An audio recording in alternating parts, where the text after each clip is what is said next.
Very good afternoon to all of you. Online students, I'm audible? Yes, sir. Okay. Any doubt from the previous lecture? Switch off the. Shut the door. हाँ जी बताओ. Delusion of class struggle. Yes. Hmm. Hmm. Hmm.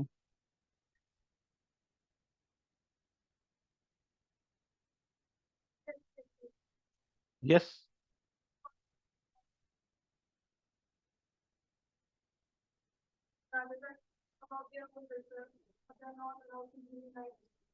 In a sense that delusion of class struggle, that's it is the capitalist class of semi-periphery who has aligned hands with whom?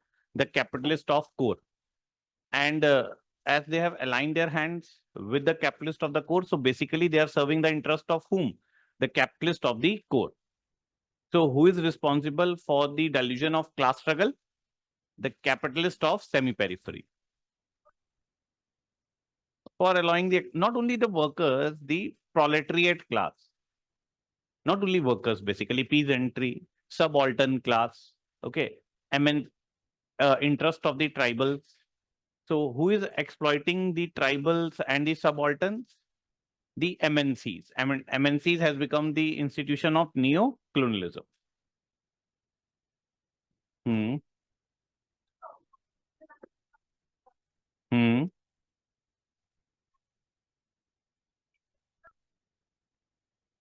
Hmm. No, no. They so Marxist perspective, we need to bring neo-Marxist perspective also, how they are seeing the world affairs and the world politics.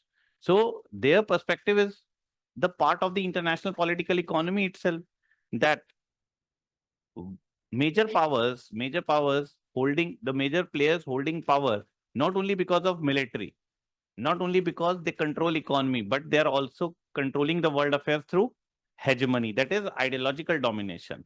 So we have to bring the neo-Marxist perspective, and the critical perspective is about what? Human emancipation. Need is to dilute territorial boundaries. Need is to establish moral boundaries. We need to bring neo-Marxists, how they are seeing world affairs. So if the Marxist scholars of the present time seeing world affairs, that world is all about economy. Okay, the structure of world politics is being controlled by capitalists. So how Marxists are seeing world politics and how neo-Marxists are seeing the world politics. We need to bring this perspective in our discussion. Okay. If you are only writing the Marxist perspective on international politics, it is not wrong. We have went a step ahead by bringing the perspective of neo-Marxist also, that the Gramscian perspective is still valid, and the belief of the critical scholars, this is what they believe in, and they have suggested the way forward for world peace, that we need to work towards human emancipation. Okay. Any other question? So what they are emphasizing? What are new moral boundaries? And new moral boundaries should show concern for which things? You have written that. Concern for what? Grassroots democracy, multiculturalism, and empowerment of subaltern class should show concern for human rights. Okay, na? This is what the way our effort should be to work towards these things. Any other question? Let's continue our discussion with HST, Hegemonic Stability Theory.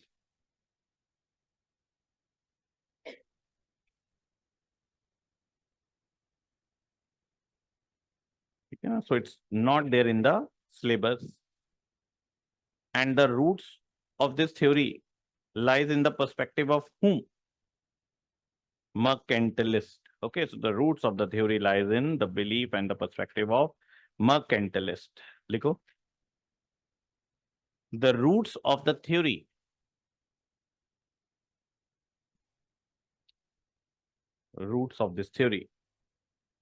lies in the views of mercantilist. Because mercantilist believes what? They believes in what?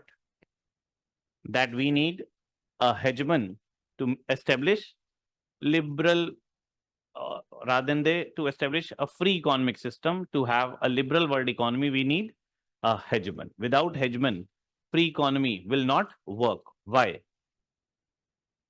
What do you think could be the reason why they believe that without hegemon, it is not possible to have a free economic world order? What do you think could be the reason for them?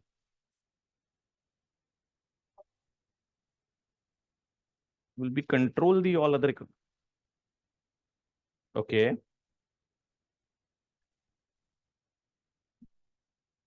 There will be chaos if there will be no hegemony. Means no one will going to follow the rules of the free economic.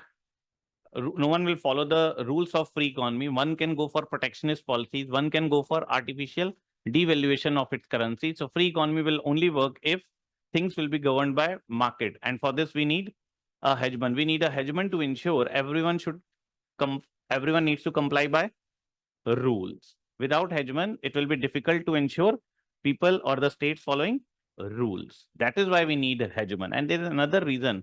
There is another word we call public goods. Okay, you will come to know. So according to the belief of the scholars of this school is that without hegemon, it will not be possible to ensure the distribution of public goods because there will be free riders. So this is the aspect which you need to understand. Likho. हाँ जी. हम्म. हम्म. हम्म. So whether it is better or not, there will be a counter view to the scholars. There will be a counter view to HST or not. And who will going to impart a criticism and a counter view to HST? Liberals. They will say, no, it will be the interest of the smaller states to come forward and cooperate. There is no need for a hegemon to ensure free economy. States themselves will be motivated to increase interdependence. So the criticism to HST will be imparted by liberal. Likho. As per mercantilist,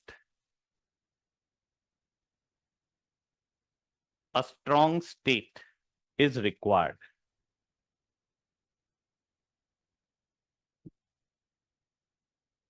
for the smooth functioning of economy.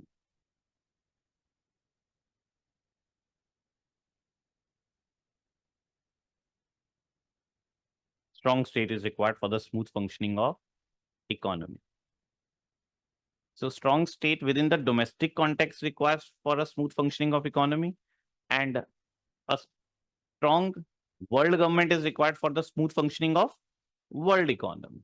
ठीक है ना? Strong state. Without strong state, even a domestic economy will not work. What are the four components of economy? Production sector.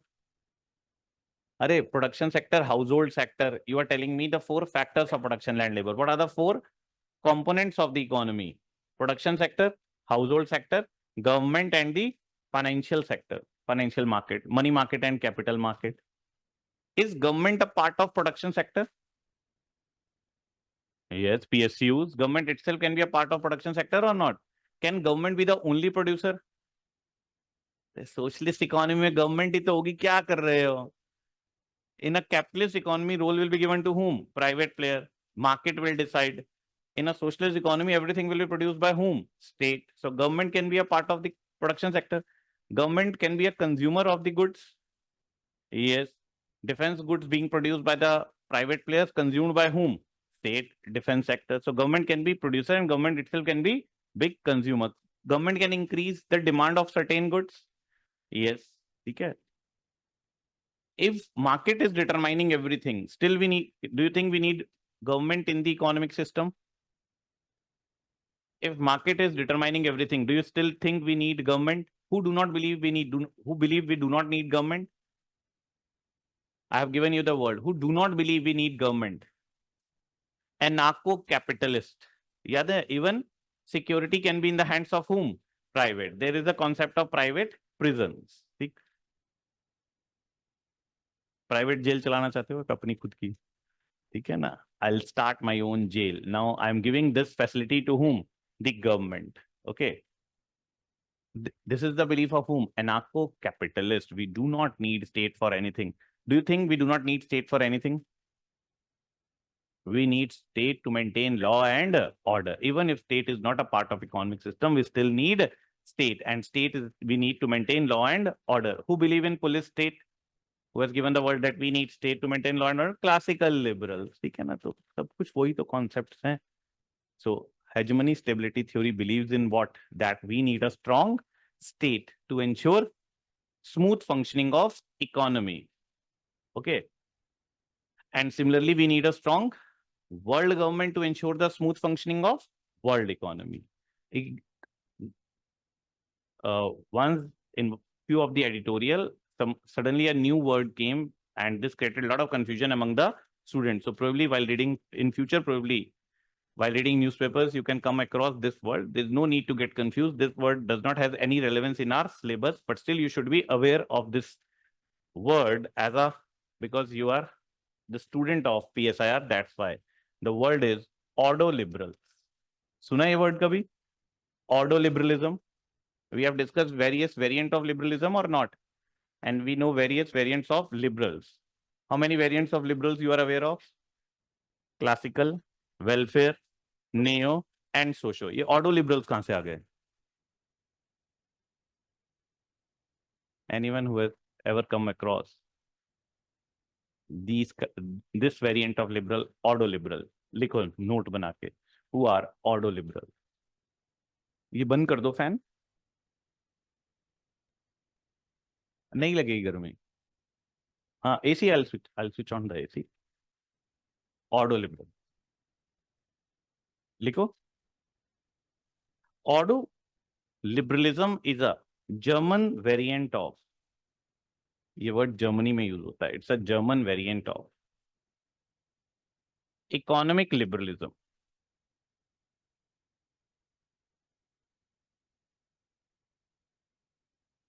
Is a German variant of economic liberalism, and it emphasizes on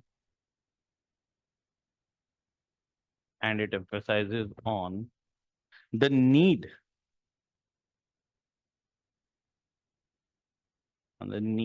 for a strong state, to ensure the smooth functioning of economy. Strong state to ensure the smooth functioning of economy. Though ordoliberals do not advocate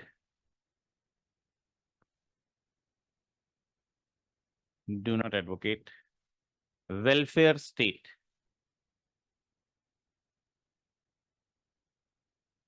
What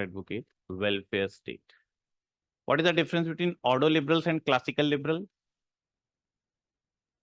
Classical liberals demand laissez-faire policy from the state, no interference in the economic sphere. Ordoliberals demand interference in the economic sphere, but they do not want welfare state doing lot for the welfare policies.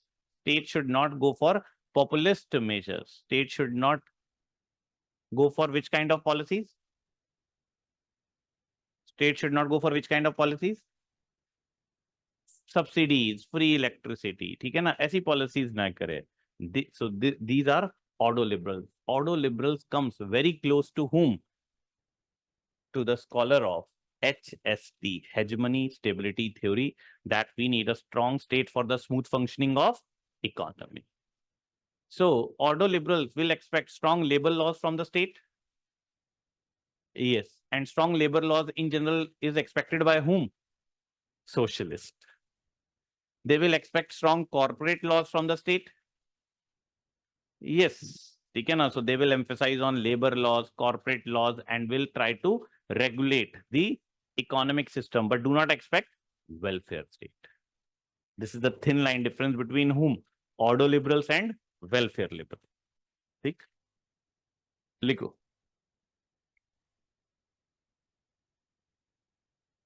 तो क्या लिखा था? mercantilists demand a strong state is required for smooth functioning of economy. In continuation,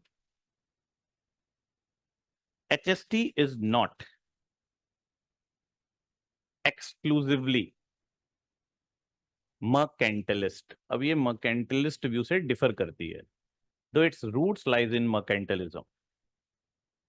HST is not exclusively mercantilist,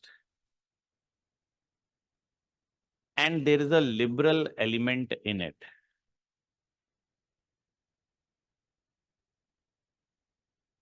And there is a liberal element in it. That is the dominant power or hegemon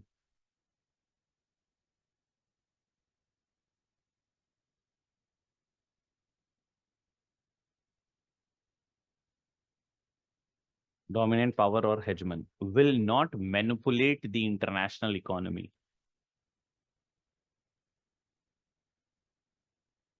Will not manipulate the international economy for its own sake or interest.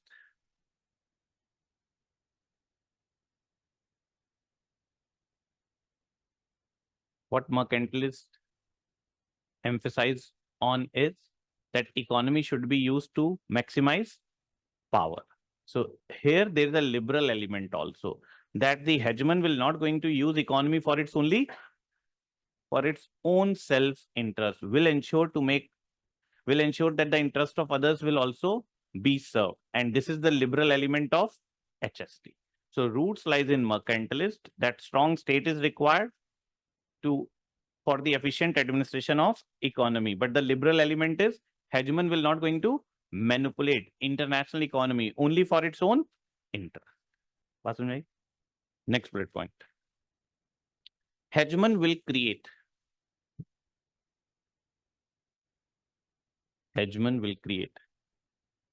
an open world economy or a free economy.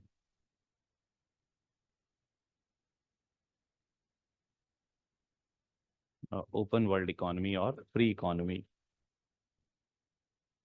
based on free trade.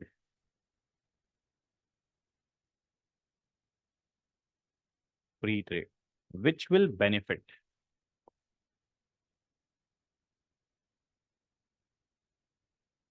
all the participating states.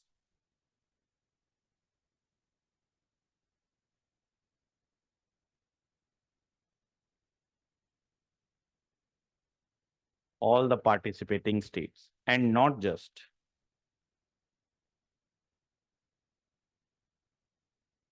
the hegemon.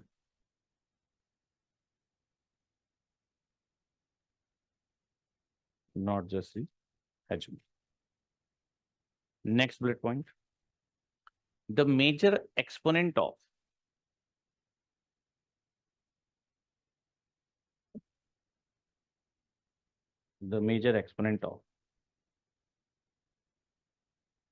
HST is, that is the main scholar,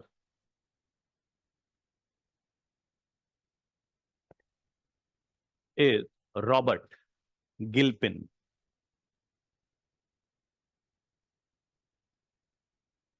Scholar is Robert Gilpin. Full stop.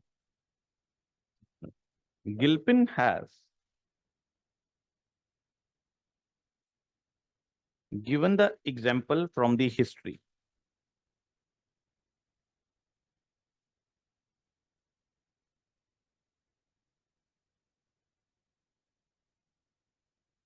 Example from the history where the world has witnessed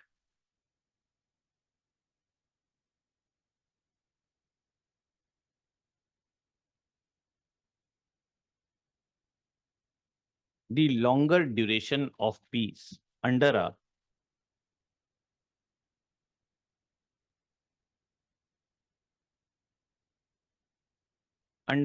hegemon.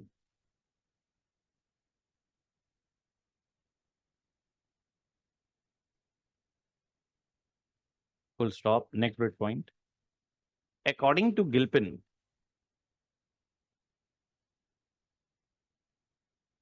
In the absence of a hegemon,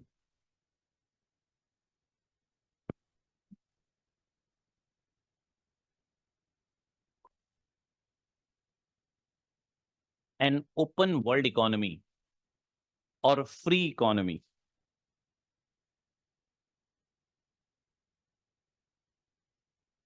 will be difficult to sustain.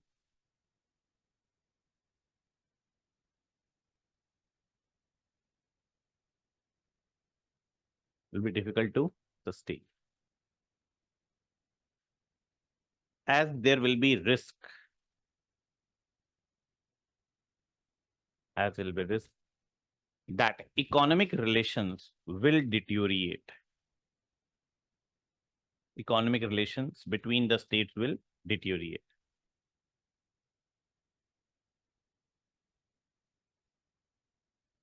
Into nationalist. Into nationalist, comma, self-interested.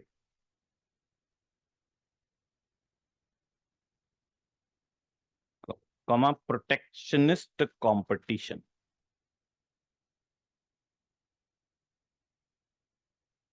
Protectionist competition. Reread the paragraph which you have written.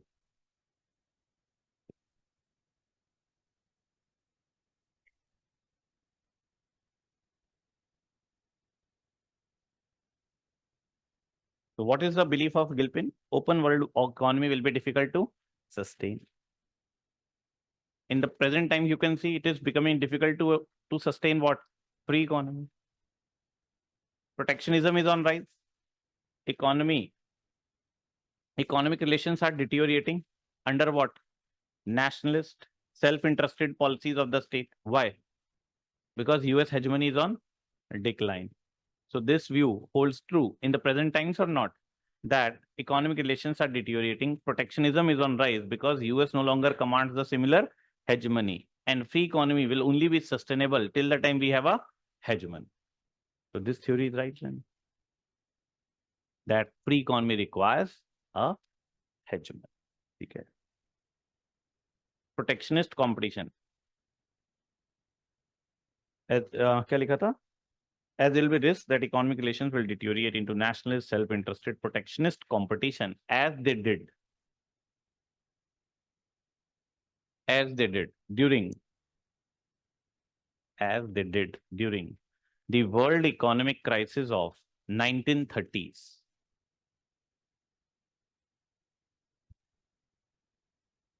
So Great Economic Depression 1929, known as interwar period. During this time, what happened? Economic relations deteriorated. Okay. Why so? Because there was no hegemon. Right. Characteristics of a hegemon.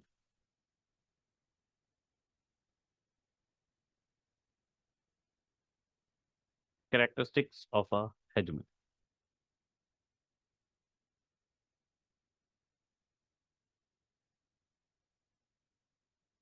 First characteristics of a hegemon is capacity. So Gilpin has given the characteristics. Who can be a hegemon? Who can sustain the free economy in the world? First is capacity. Right? Hegemon requires the capacity.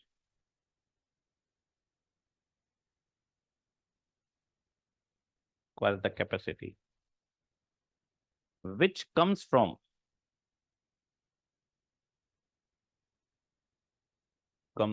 first, economic strength.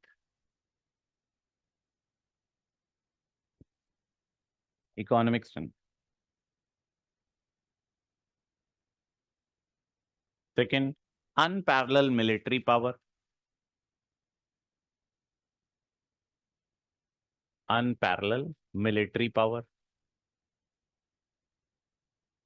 Third, control over high technology.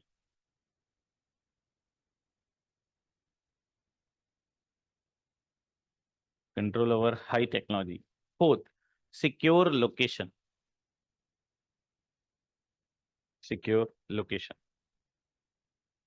Okay. Who fulfills all these characteristics? Yes. Do you think China also fulfills all these characteristics? nahi, which China do not qualify, which characteristic? Secure location. China is right now involved in dispute with almost all countries in its neighborhood. Till the time China will not have peace with its neighborhood, we cannot say that China has fulfilled main characteristic of being a hegemon, that is capacity. And US wants to further increase insecurity and instability in the neighborhood of China, the reason for the US withdrawal from Afghanistan. This aspect we'll discuss much more in detail later. This is the calculated move of US when US decided to go for withdrawal, because now US wants to escalate tensions between whom? The communist leadership of China and Afghan Taliban. And recently we have seen attack from TTP on Chinese workers. ठीक है ना? So China is also facing secessionist issues where in Western region, that is Xinjiang, East Turkestan movement, and in Tibet, and the issue of Taiwan. Okay, so China is not yet secure. Because make a note, US had the capacity. US had the capacity to be a hegemon after the end of First World War. So US acquired this capacity by that time itself. US had the capacity to be a hegemon after the end of First World War. But US was not willing to play the role of hegemon. ठीक है, तो एक capacity होता है characteristic, second characteristic is willingness. US was not willing to play the role of hegemon. And why US was not ready? Because US announced, I guess we have discussed, policy of isolation. ठीक है ना? US decided we're going to stick back to the policy of isolation because League of Nations was created as per the plan of Woodrow Wilson, but US Congress decided we do not want to be a part to this. ठीक है? Second characteristic is willingness.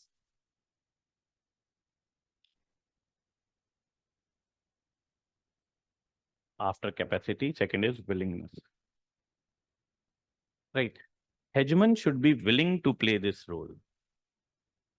Capacity तो है, but आप करना भी चाहते हो या नहीं, ठीक है ना? Hegemon should be willing to play this role. As according to Gilpin,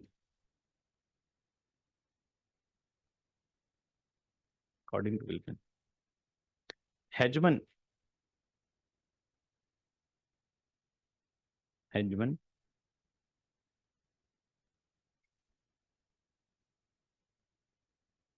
should not work only for his self-interest. अगर वो अपने self-interest के लिए work कर रहा है, तो फिर वो that person does not want to ensure free economy. So if hegemon just wants to work for its self-interest, then what hegemon is trying to achieve and what hegemon is trying to achieve? World empire. Okay. If hegemon is only working for his self-interest, then the endeavor of the hegemon is to achieve the objective of world empire, not a free economy. ठीक है ना? As according to Gilpin, hegemon should play this role not only for his self-interest, which is definitely a consideration. We cannot deny that, which is definitely a consideration. Maximum benefit, who will going to fetch from this? From free economy, who will going to fetch the maximum benefit? Hegemon. Okay, which is definitely a consideration. But his actions are definitely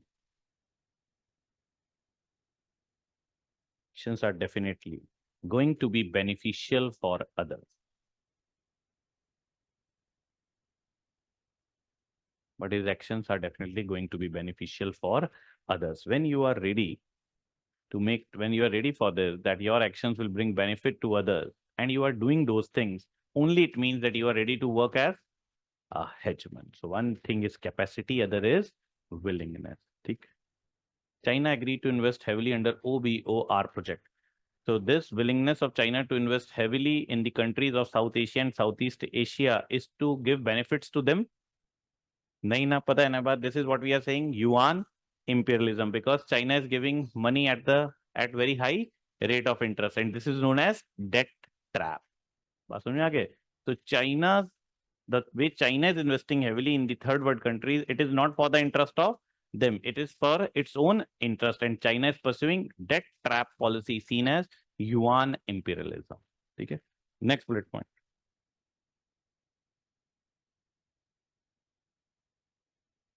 Right. According to Gilpin,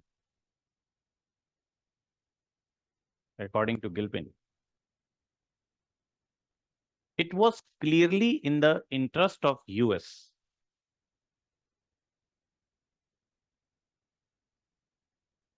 to strengthen the liberal world order.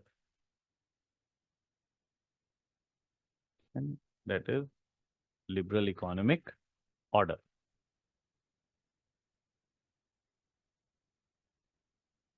Clearly in the interest of US to strengthen the liberal world order. Why US at that time became the most vocal supporter of liberal economic order, where economies should be linked to each other? Because US was the biggest manufacturer and US needs market for that. Okay, if third world countries will pursue protectionist policies, it will be against the interest of US. Okay. In the interest of US to strengthen the liberal world order, after the end of World War II,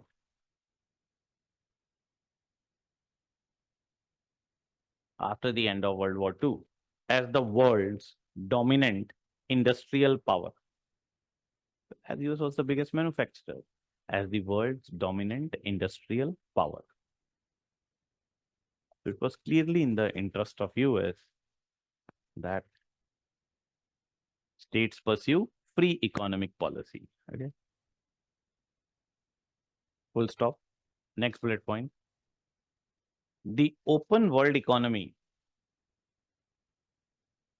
or free economy was of great benefit to US.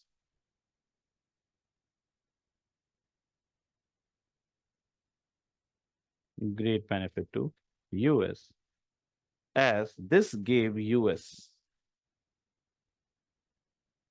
access to the foreign markets.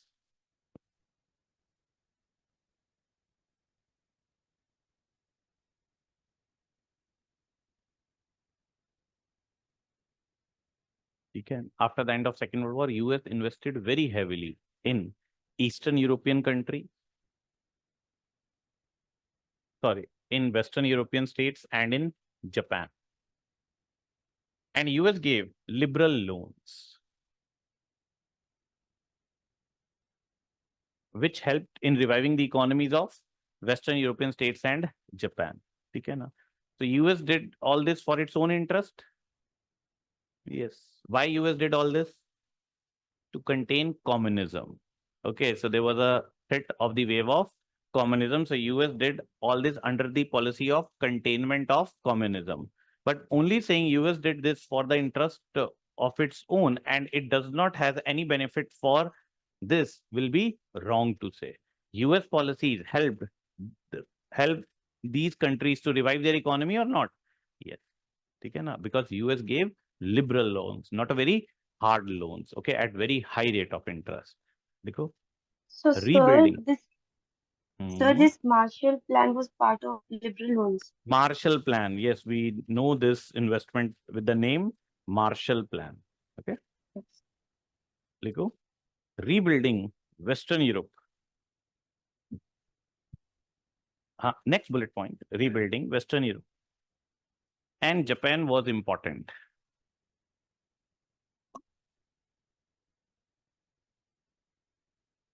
Western Europe and Japan was important for US security reasons. For sure, US has its own interest at stake for US security reasons. In its Cold War struggle against the Soviet Union.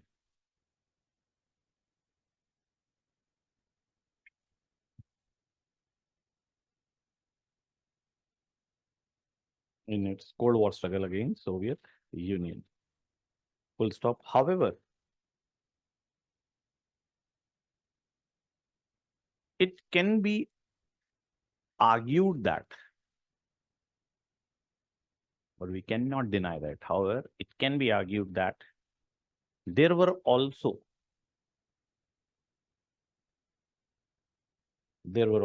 altruistic elements.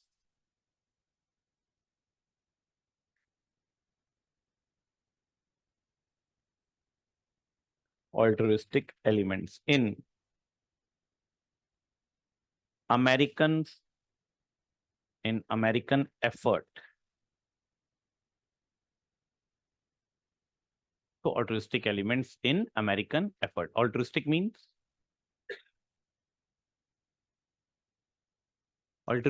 what? What is altruism? Philanthropy, sir. Without any expectation. परोपकार, when you are doing good, परोपकार है ना. हिंदी भी सीख लो, paper pass करना है language का, ठीक है. लैंग्वेज पेपर नहीं हुआ तो सारे मेंस के paper, I hope you are aware of this. If you will not qualify language paper, your other paper will also not be checked. ठीक है ना. तो भूल मत जाना लैंग्वेज पे काम करना. Altruism means परोपकार. So US was doing all this with a goodwill that it should serve their interests too. It can be argued that there were also altruistic elements in American efforts, as US accepted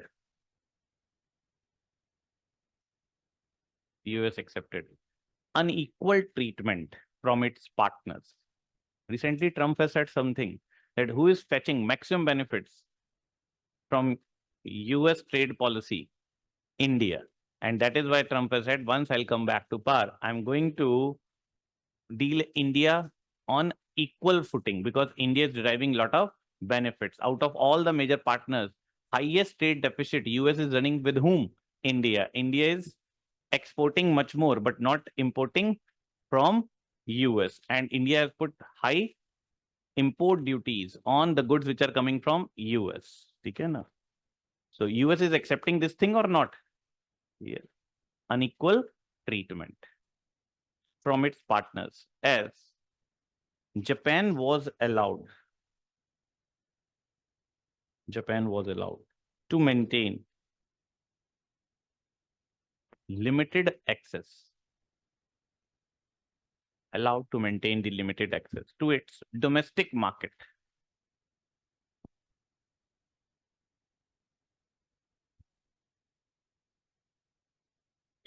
And Western Europe was allowed to continue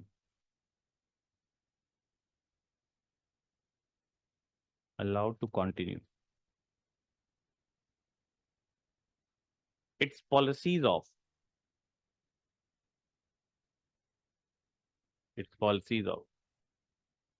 high subsidy in agriculture,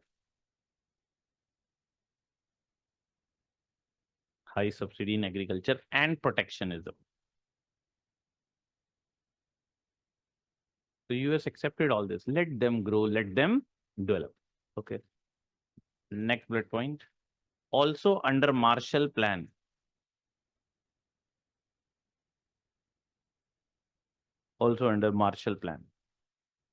US gave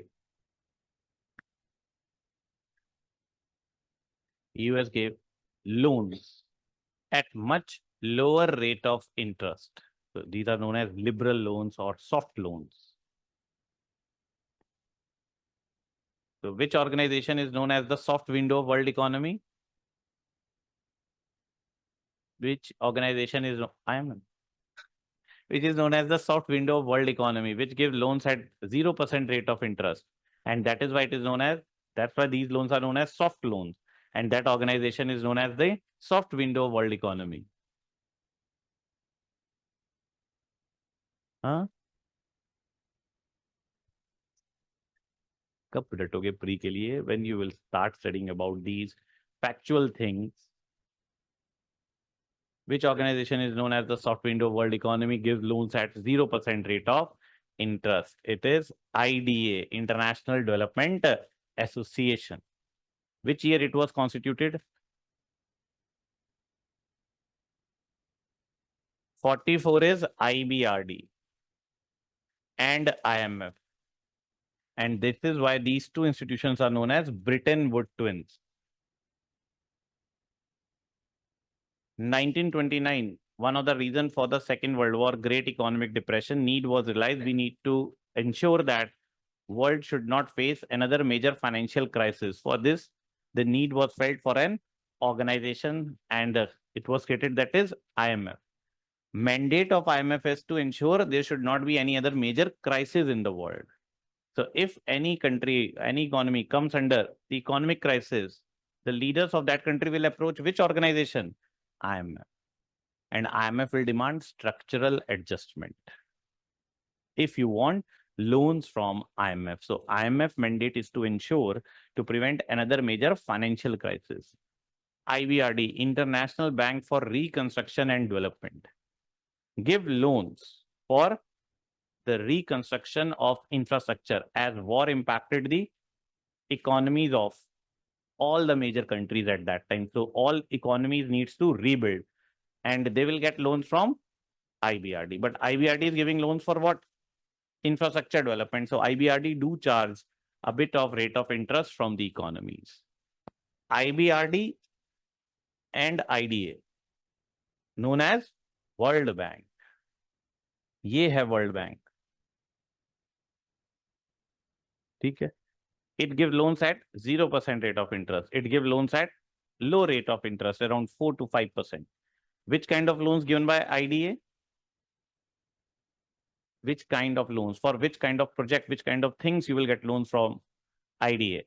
If Bihar government, let's say, one thing, Bihar government wants to build a major project, let's say a dam.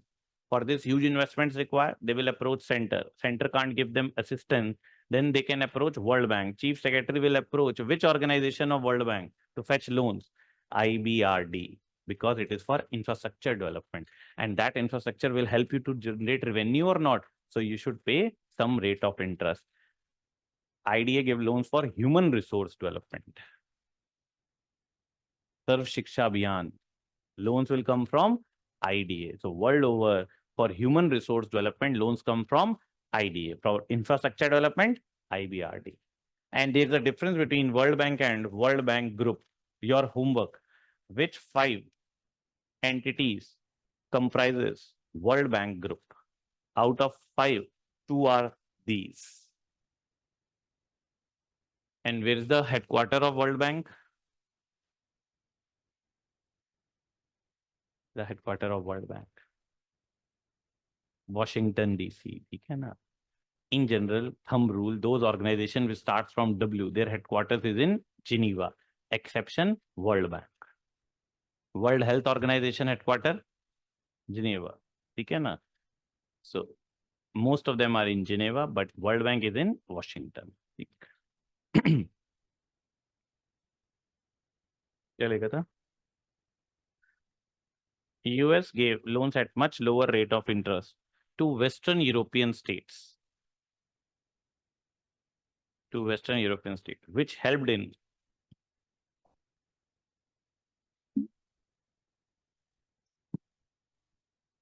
post-war reconstruction. What all I discussed, these are very important questions for your pre. Okay, which helped in post-war reconstruction.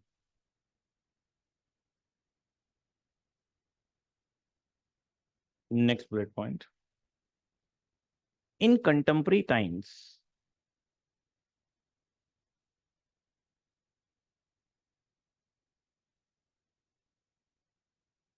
it can be seen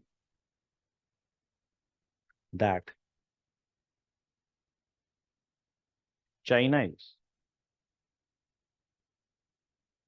acquiring the capacity, underline the word capacity. And that is why China is pushing for its own institutions, challenging the institutions established by US, like AIIB, Asian Infrastructure Investment Bank, BRICS Bank, New Development Bank, in which one of the major investor is China. The headquarter of New Development Bank is also in China, Shanghai, I guess you can check. It is Beijing or Shanghai. So headquarter of NDB is also in China. Okay. China is acquiring the capacity to act as a hegemon. But China is not willing. China lacks willingness. China is not willing to pay the price. Not willing to pay the price to pursue this role.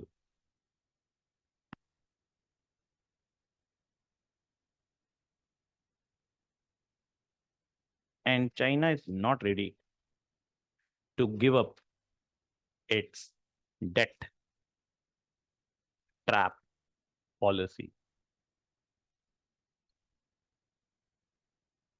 Ready to give up its debt trap policy while extending loans. While extending loans to Afro-Asian states.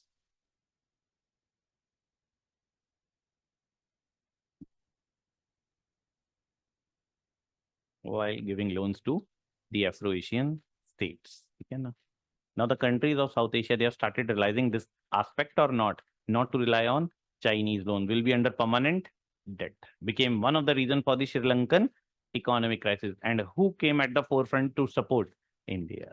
Okay, and for this, what objective became the most important objective for us? $5 trillion economy. If we want to keep our influence intact, that will be only possible through giving loans, and using loans to keep our influence intact is the use of which power? Soft power. Okay, we'll discuss this aspect later. See, Liko. After theories, another important discussion will be on power itself. ठीक है ना? तो सारा game फिर इसके बाद power पे ही घूमना है, right? Right. Next point. China is not giving. China is not ready, or China is not giving liberal exemptions. Giving liberal exemptions to the third world countries.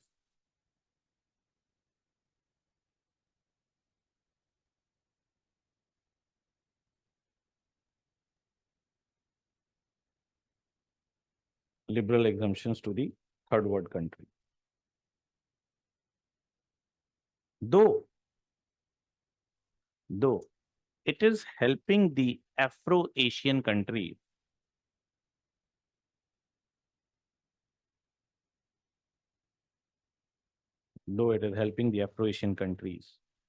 for building infrastructure.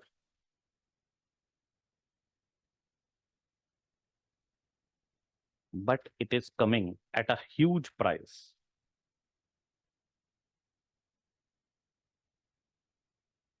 Coming at a huge price of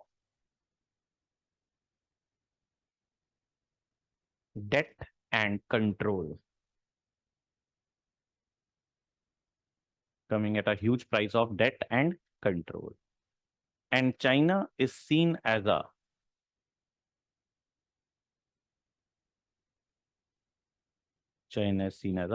self-serving nation.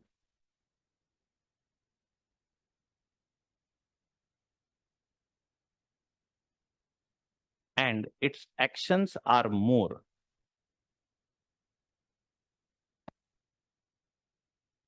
to protect its own interest rather than serving the interest of others. So I hope now you can understand why this theory becomes so important. HST, despite not being mentioned in the syllabus, Hegemonic Stability Theory, and roots rise in mercantilism, but it has a liberal element too. Okay, na? Till the time hegemony is not willing to serve the interest of others, that will not lead to the emergence of free economy. So it requires hegemony and it requires willing. Okay. Next bullet point. Though many have raised this question.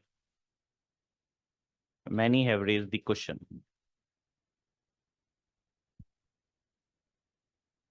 on China's capacity. You are saying China has acquired this capacity, but there are others who hold different opinion. China is far from becoming a hegemon. Many have raised this question on China's capacity to act as a hegemon on these grounds. To act as a hegemon on these grounds. First, no secure location.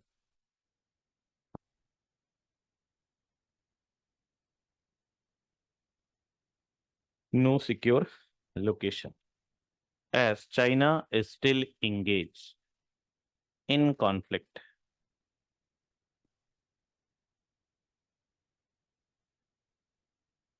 China is still engaged in conflict with its neighboring countries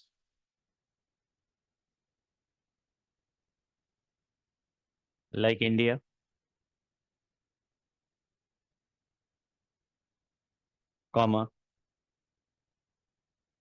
Taiwan, and other Southeast Asian countries in South China Sea.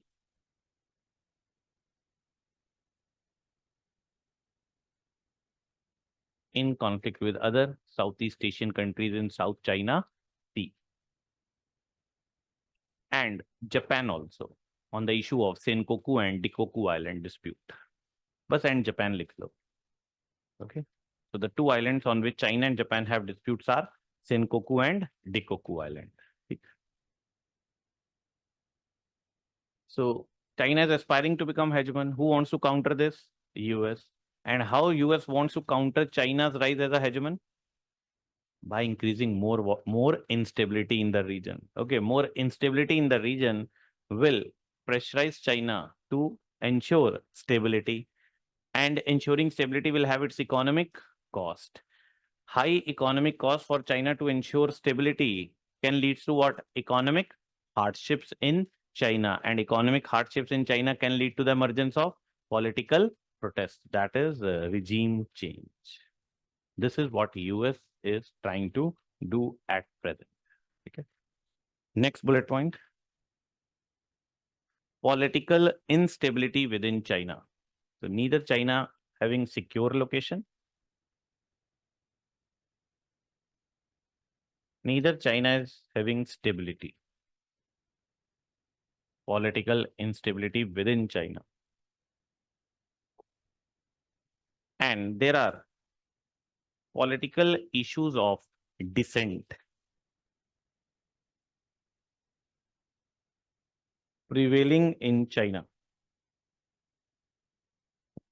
There are political issues of dissent prevailing in China. That is secessionist tendencies in Tibet, secessionist tendencies in Tibet, Xinjiang province of China,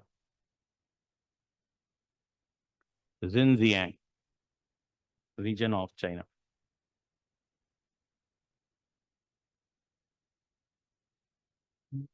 and political protests in Hong Kong.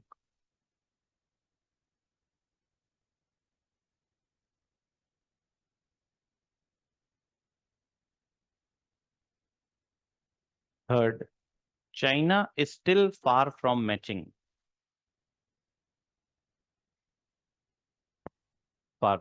the US military capability. उससे बहुत दूर है China.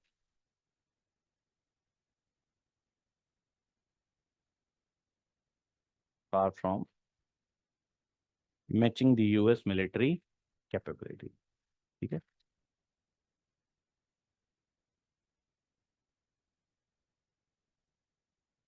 Another heading, right? Why hegemon is required? Now the question is why we need that according to mercantilist. Why hegemon is required? To create and maintain liberal world order. अभी तक हमने why नहीं किया था ना, हमने कहा था hegemon is required. And who can be hegemon? Having capacity and willingness. US has done all this. Despite US serving its interests, US did things for altruistic reasons also. Question mark on China's capacity and willingness. Now we are coming to the to the aspect why hegemon is required to create and maintain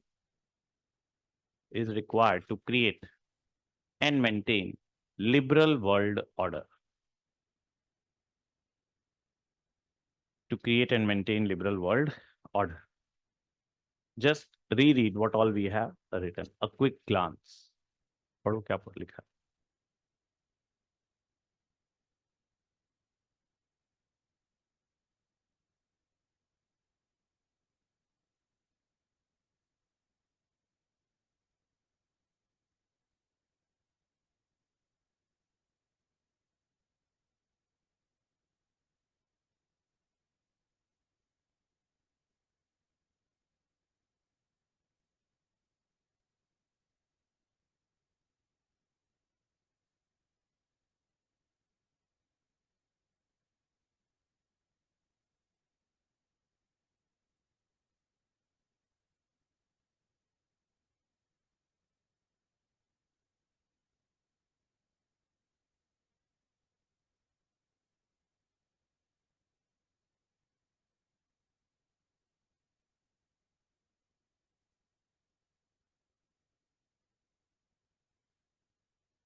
We'll take any question after this discussion.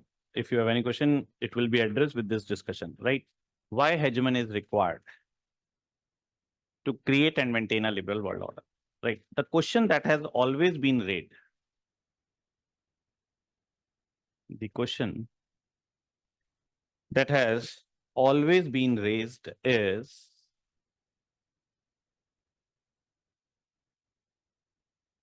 that why smaller states will not cooperate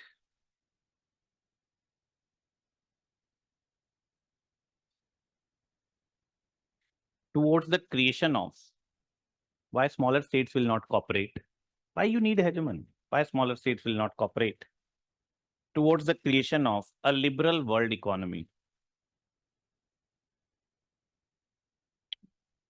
Who will take this stand that yes, smaller states will cooperate to create a liberal world economy? Liberals, ऐसा है ही नहीं, that we do not need a hegemon for all this. Okay, why smaller states will not cooperate towards the creation of a world economy, and why hegemon is required? So who is raising this question? Liberals are raising this question. And why hegemon is required for a liberal world order? For a liberal world order which is beneficial for all. The way you were asking the question, why? Okay, liberals, which will be beneficial for all. Next bullet point. According to the theory of HST,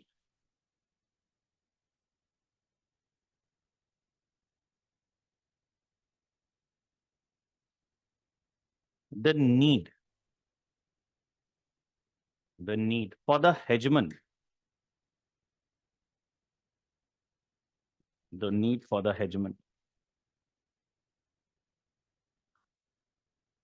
has to do, need of the hegemon has to do with the nature of goods. Underline the word nature of goods. Nature of goods that the liberal economy provides. Nature of goods that the liberal economy provides. अब ये बात समझ नहीं आई होगी, ठीक है? So why we need a hegemon? It has to do with the nature of goods that the liberal economy provides. Next bullet point. A liberal world economy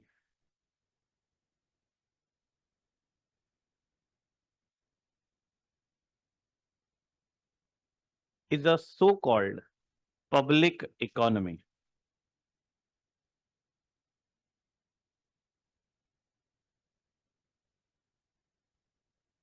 Public economy. That is, it provides goods and services.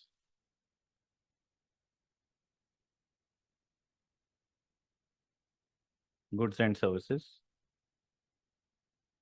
which once supplied will create benefit for all.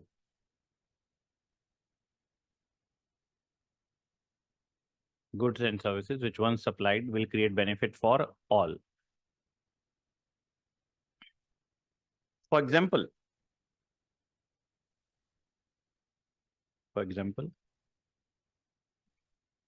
World Wide Web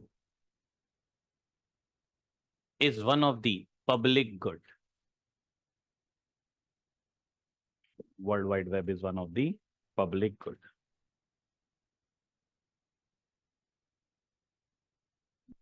So who has created this World Wide Web? US. Optical fibers in the oceans. Who has done all the work? US. Is US charging anything for World Wide Web?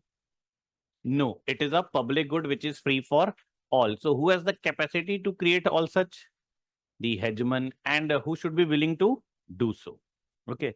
So a lot of public goods are required in a liberal world economy, and only a hegemon has the capability to create such public goods. So for example, so what you have written, for example, one of the public good is World Wide Web, comma, the international currency. Or I'll go second, for example, another example is currency system for international payment. Currency system for international payment is another public good.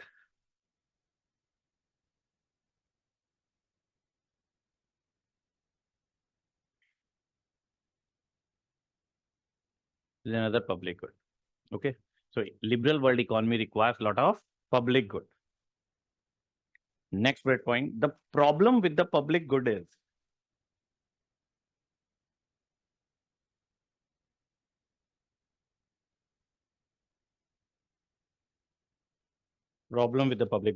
under provisioning. Under provisioning. Provisioning.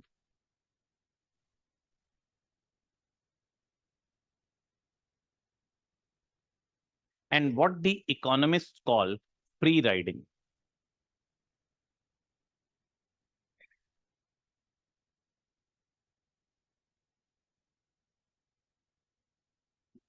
Free riding. And this is where hegemon comes.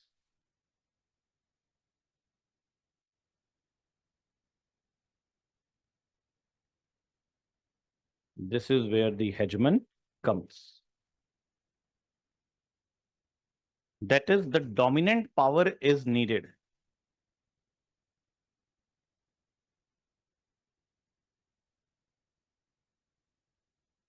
That is, a dominant power is needed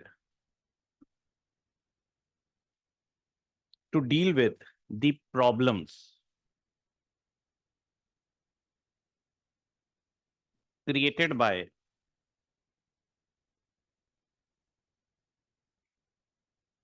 free riders by penalizing them.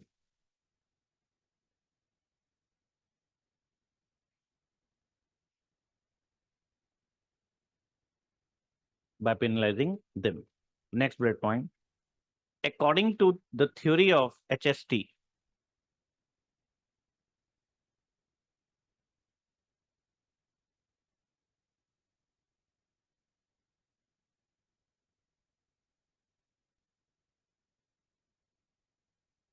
hegemon creates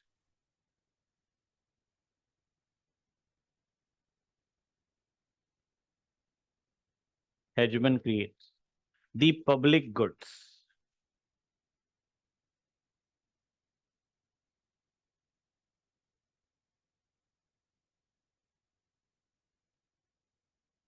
As it has huge stakes in international system.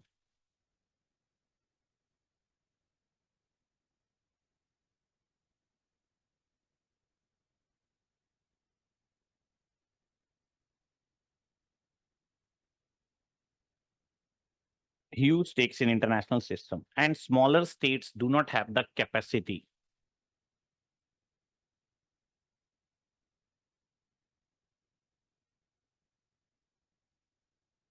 India do not, and smaller states do not have the capacity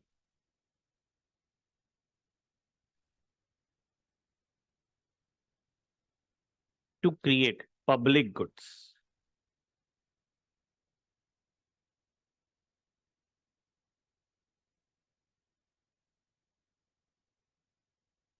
Next bullet point. Hence, they cannot establish liberal world economy. Hence, they cannot establish liberal world economy. Who can't establish liberal world economy? Smaller state. Why they can't do so? Because they do not have the capacity to create public goods. Liberal world economy has to do with a lot of public goods. Who can create such public goods? Hegemon. And that is why free economy can't be established by smaller players. We need a hegemon, because free economy has to do with a lot of goods which needs to be public goods.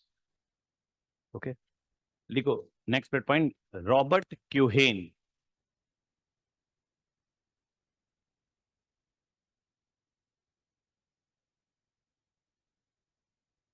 Robert Cohen has argued.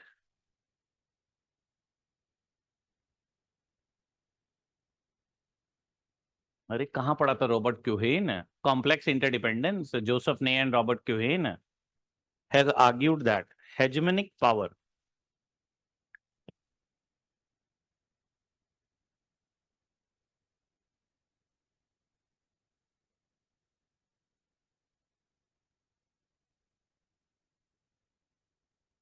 अब समझो, a state is pursuing mercantilist policy or state is pursuing its policy based on HST. Will there be a difference between these two economic policies or not? What do you think? China is pursuing which kind of economic policy? Policy of mercantilism or is trying to pursue a policy based on the theory of HST? Mercantilism. So China's right now is pursuing mercantilist policy with the objective to enhance its economic power. And US is pursuing policy based on the theory of HST with a lot of altruistic element. And Trump do not want to bring this altruism while pursuing its economic policies and return back to the protectionist policies. Clear hui? That US no longer is interested to create more public goods and pay a cost to ensure that these public goods to be used by all. He wants to charge on everything. That enough of free riding on US resources. I want to end that and make US great again. Pursue US first policy. ठीक है? बात समझ में आ रही है या नहीं? This is a term I'll give you, and it will be very interesting read for all of you. According to Cohen, that hegemonic power, that is US, has helped. He's accepting this thing. US has helped in establishing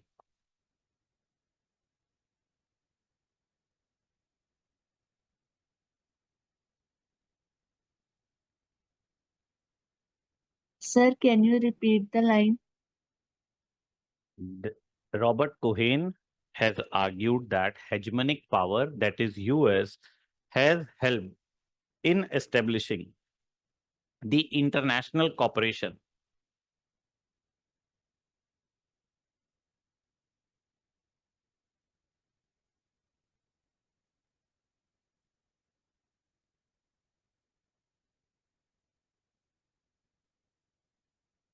establishing international cooperation in areas like finance,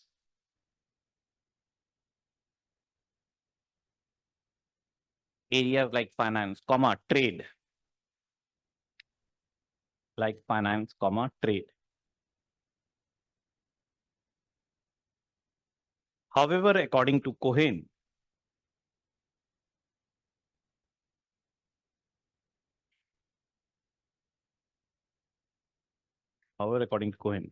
as US power has declined, or US hegemony has declined, Cohen, as US power has declined, the cooperation between the states has not ended. The cooperation between the states has not ended. So what do you think Cohen is trying to tell?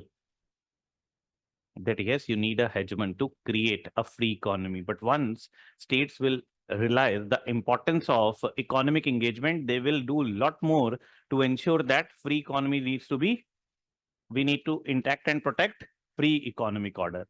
So we need a hegemon to create a liberal economic order, but we do not need a hegemon to keep it intact. What will be a counter argument to this?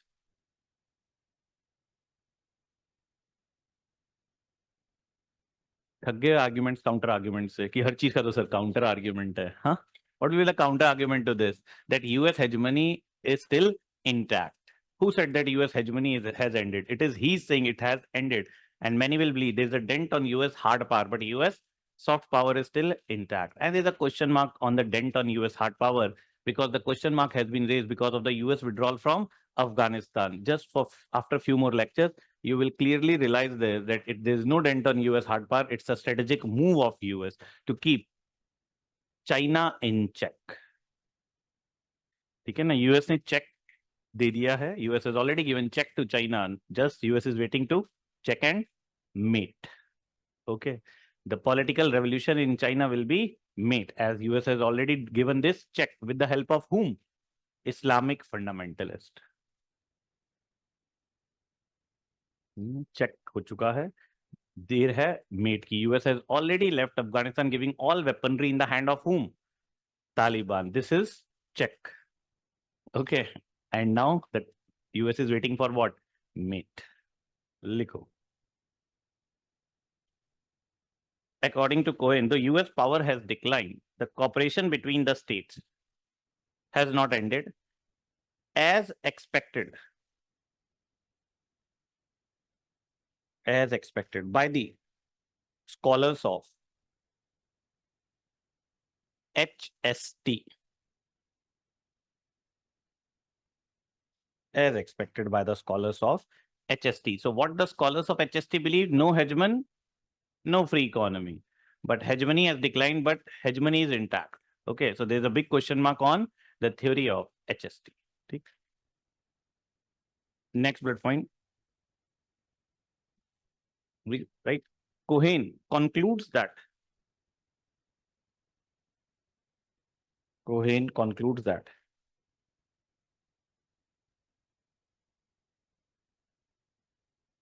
the hegemonic power may have been important. The hegemonic power may have been important for the establishment of initial cooperation. You're using GPS? You are paying anything to use GPS? So GPS comes under which category of good? Public good. And who has created GPS? US. Yes. अब यहाँ पर big question mark आ जाएगा, ठीक है ना? But GPS will come. But does India had the capability to create a GPS, and it has made your life easy or not? So it's a public good created by US, ठीक है ना? अब in the end तो सब कुछ ही, अब आप post modernism पढ़ चुके हो, आप सब बात पे क्वेश्चन मार्क तो करोगे ही. सर ये तो झूठ है, पब्लिक गुड है. Everywhere it will be its own interest or not. Self interest to first है. US do not share the defense signal of GPS.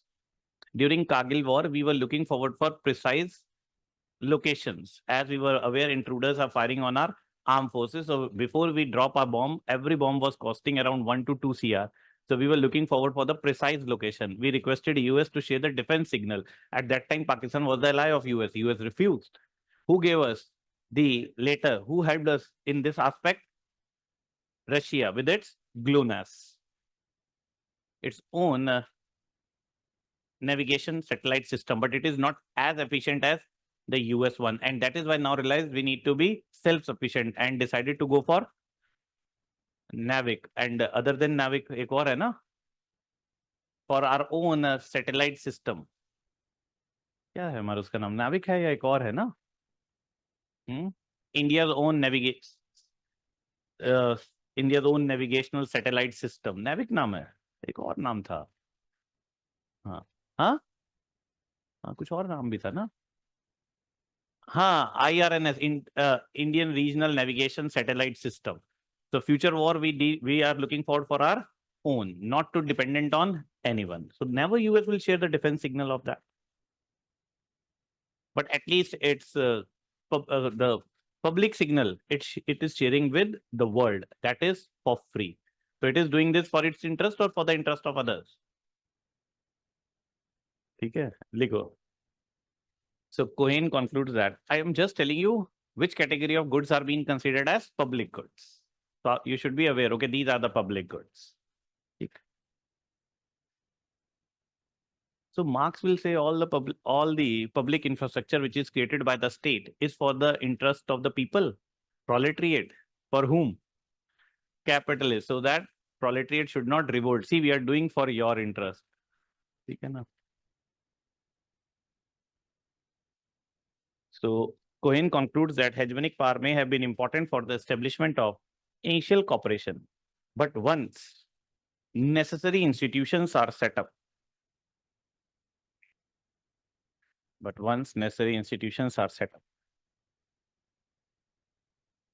they have their own staying power.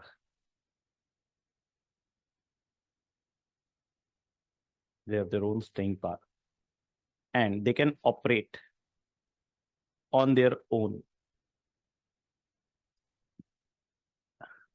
But once necessary institutions are set up, they have their own staying power, and they can operate on their own.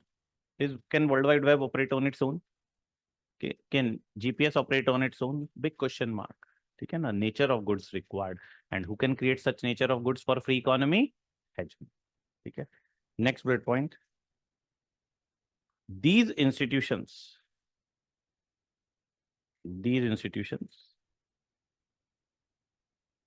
according to Cohen, these institutions are able to promote further cooperation.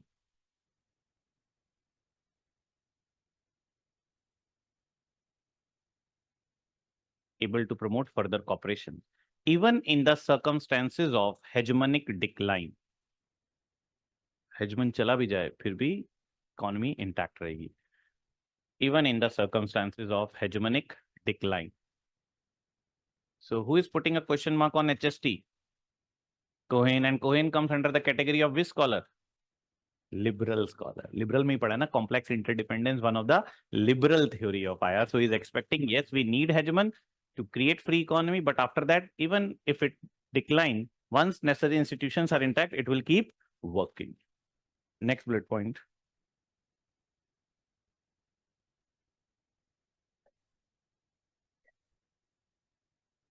Right. Thus, according to Cohen,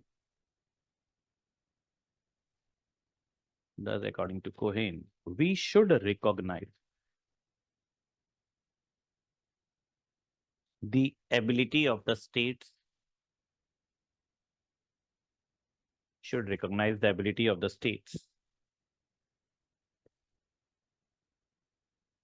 with shared interest to cooperate. ऐसी अच्छी बातें कौन करता है world affairs में? Who do such kind of good talks? Liberals. ठीक है ना? We should recognize the ability of the states with shared interest to cooperate. ठीक है?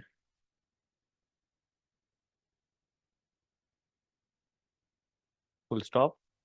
According to Cohen, HST downplays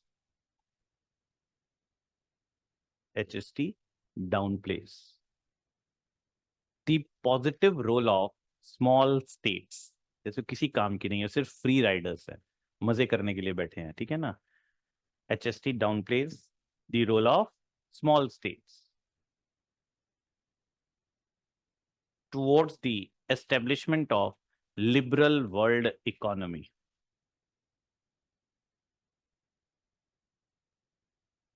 Towards the establishment of liberal world economy. And HST tends to view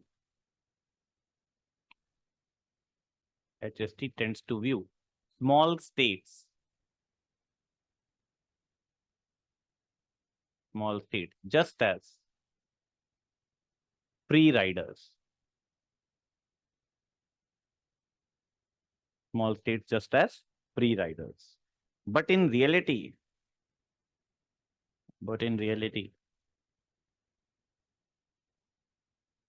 small countries have contributed a lot.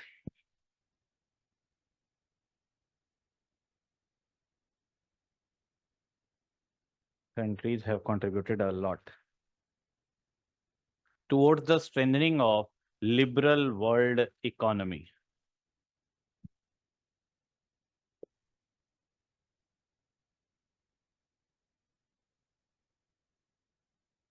Strengthening of the liberal world economy. Next bullet point. According to Cohen,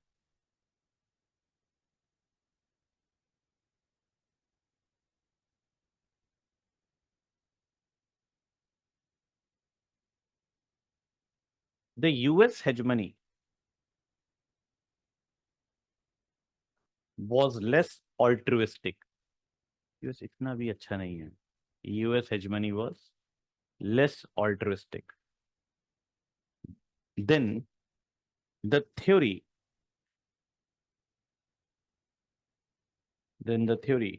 leads us to believe. ये theory पढ़ के कैसा लगता है? US कितना? US is too good. How good they are and their leaders are. HST given by Robert Gilpin. क्या लगता है कहाँ का होगा ये? From which country he is? Without knowing about him, at least you can tell one thing for sure. He comes from which country? He's a US political scientist. ठीक है ना? Every knowledge is created with the objective to acquire power. ठीक है ना? कभी हो सकता है ये पोस्ट कॉलोनियल स्कॉलर हो और यूएस एचएसटी की बात कर रहा हो. It is not possible. ठीक है. देखो, less altruistic than the theory leads us to believe. Full stop. During the Cold War,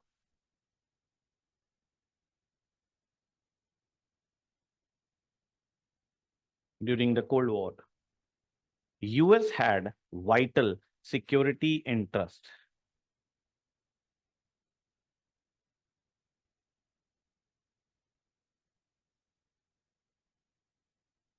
US had vital security interest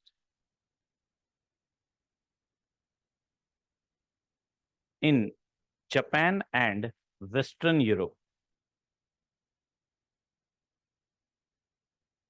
The security interest in Japan and Western Europe, as US was pursuing the policy of containment.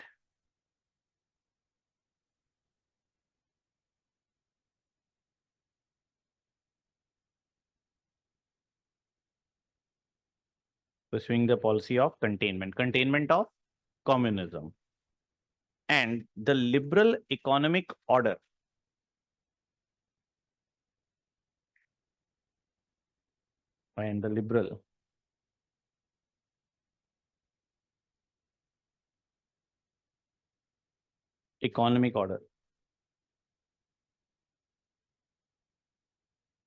set up by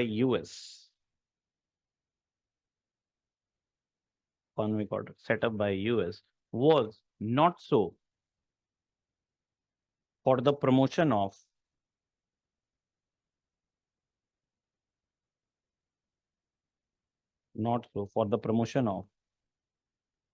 public goods,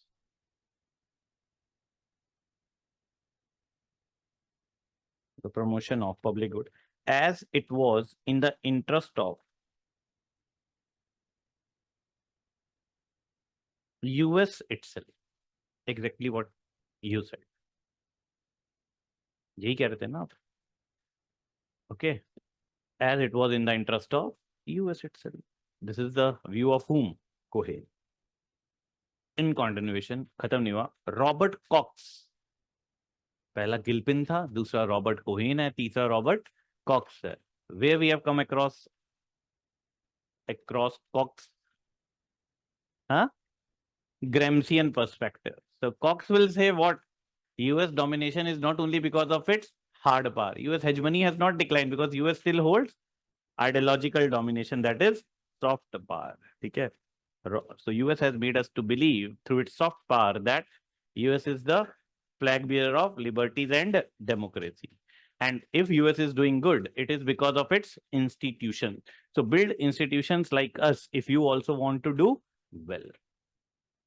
Okay? Because Robert Cox has argued that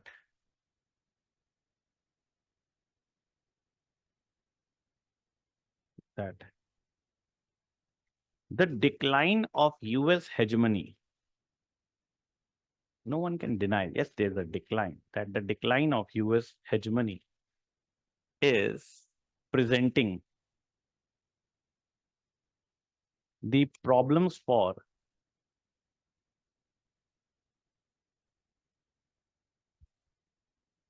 Problems for the liberal world economy.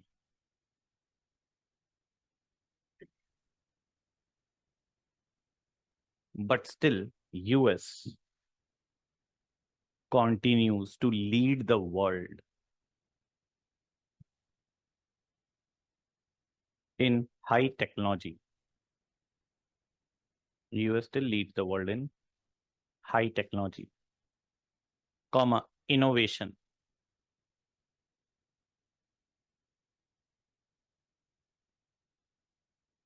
And US still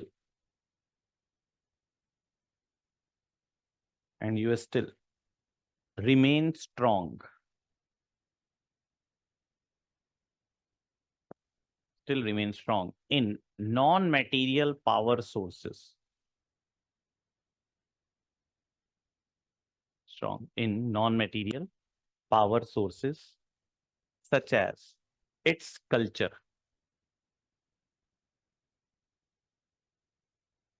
with a universal appeal. The universal appeal for the US culture. Culture is way of life, Western way of life, seen as. So, such as its culture with a universal appeal, as US lifestyle is attractive to people. This is the best way of life. But who do not believe that Western way of life is the best way of life? Islamic fundamentalist. Okay, it is not a best way. Live a pious lifestyle. As US lifestyle is attractive to people in many parts of the world.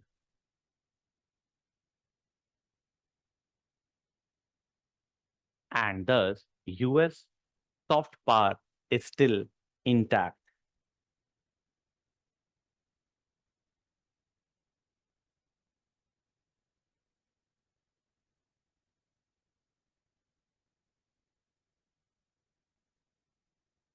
The first critic of HST is liberal. Robert Cox is saying that why liberal economy is, Robert Cox is Marxist. So he's saying why liberal economy is intact, because US still commands a lot of hegemony in the form of its soft power. लिखो, traditional Marxist scholar बहुत सारे हैं, इसमें कोई एक नाम नहीं है. Traditional Marxist scholar, because Robert Cox is neo Marxist. Traditional Marxist scholar points to the element of inequality. Points to the element of inequality. ये थ्योरी सिर्फ इनइक्वालिटी मेंटेन करने के लिए है. This theory is only to justify inequalities in the world, because Marxist scholars' concerns revolves around welfare and equalities. Okay? Points to the elements of inequality inherent in HST.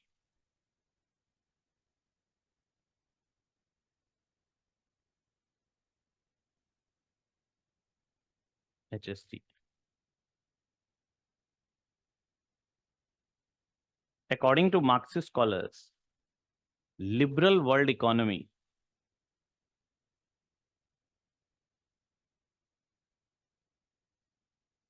is a misnomer. Liberal world economy is a misnomer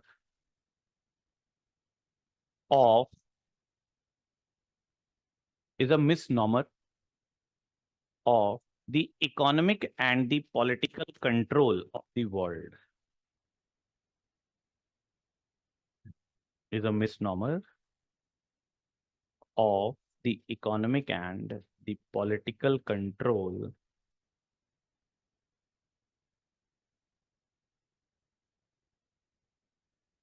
of the world by Western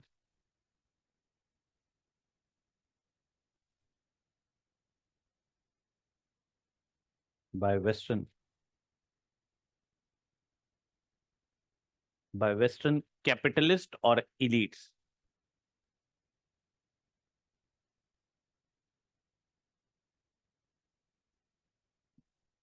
By the Western capitalist or elites for their own interest.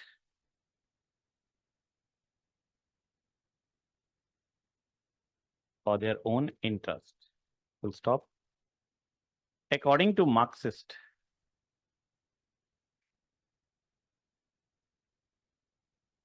during 70s or around 70s, during 70s, US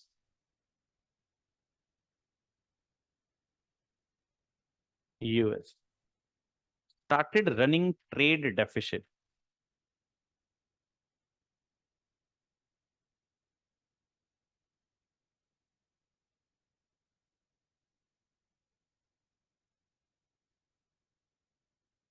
US started running trade deficit.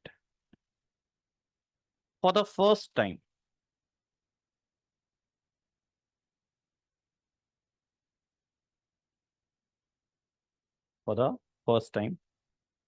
and US policies became more oriented towards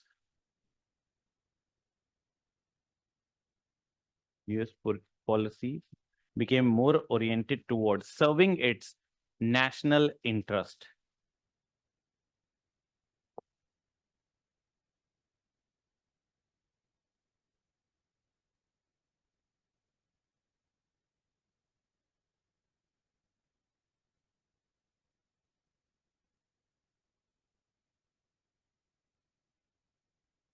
And US policies became more oriented towards serving its national interest, and US tilted back. And US tilted back towards the protectionist policies.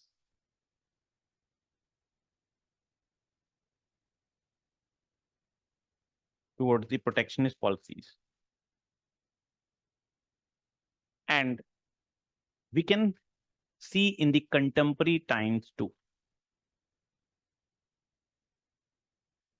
And we can see the same in the contemporary time.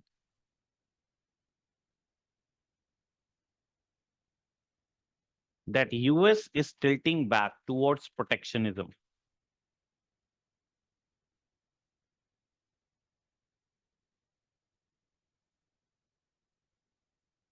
Tilting back towards protectionism.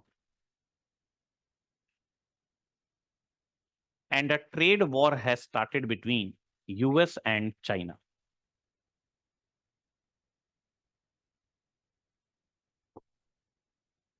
Between US and China.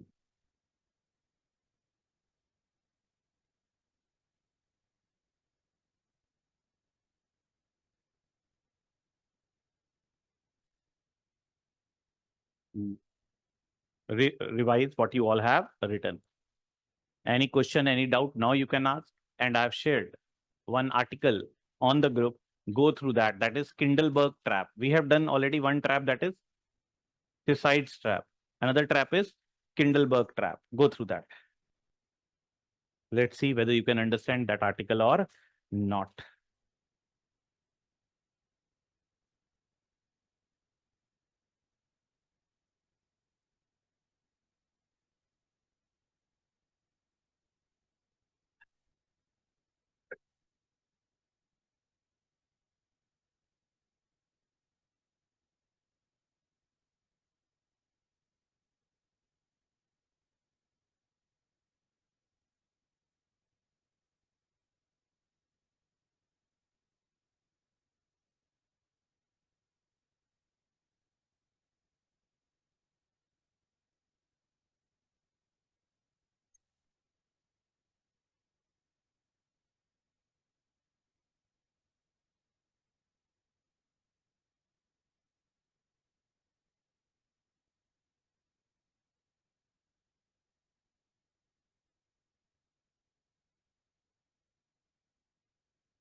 The side trap we have already discussed. It will between two players, one established player and the other, the rising one, and both will try. The established player will try to counter the rising power. Okay, that is side trap. And war is inevitable between the emerging power and the established power.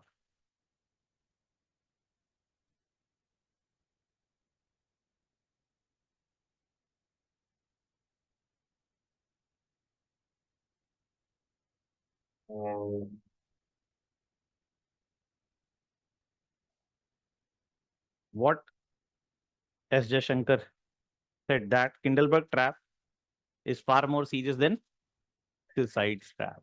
सुना था ये term? You have heard about this term, Kindleberg trap? You can use this now in your mains exam. Yes, ठीक है ना? Kindleberg trap is more serious than suicides, and this trap prevails between whom? US, China. ठीक है ना?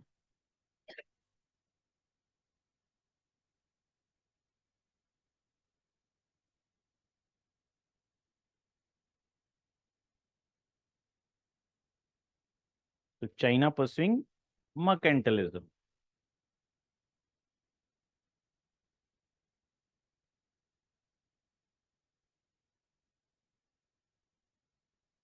So China is becoming free rider on the public good created by US. ठीक है ना?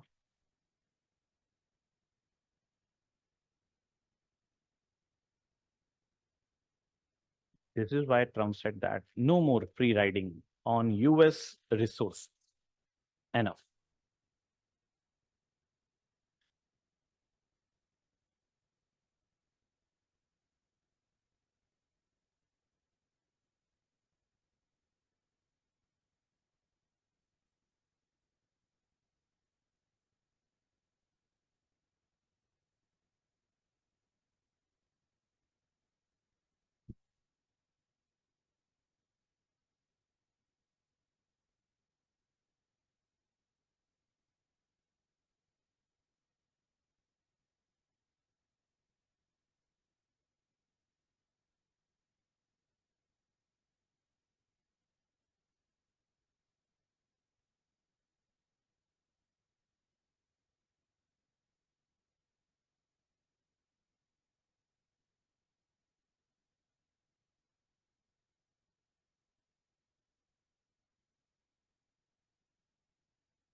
Getting the things what is written.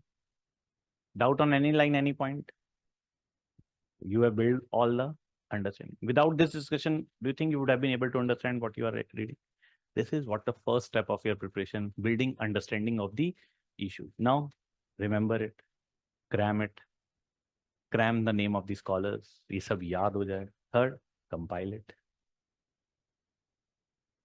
Then write your mains, bring marks, give interview, become an IS, serve the interest of elites and capitalists.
Then let's continue our discussion. That is the critical perspective. So we are done with mainstream perspective, and now it's about critical perspective, right? Critical perspective in IR. Critical perspective also known as revisionist, radical perspective. Okay. critical perspective in IR. Also known as alternative theories in IR.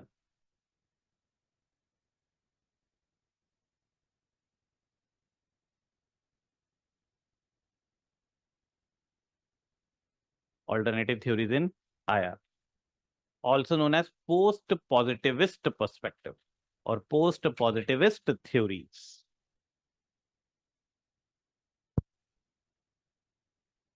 Critical perspective, post-positivist theories, alternative theories in international relations. In this, the first critical perspective or alternative theory is feminist theory in IR. So feminist perspective comes under critical perspective. ठीक है ना? Feminist theory in IR. Second, social constructive theory in IR. Social constructivist or social constructive theory in IR. Third, postmodernist theory in IR or postmodernist perspective. Postmodernist is also known as post-structuralist perspective. Postmodernist is also known as post-structuralist perspective. Fourth, post-colonial theory in IR.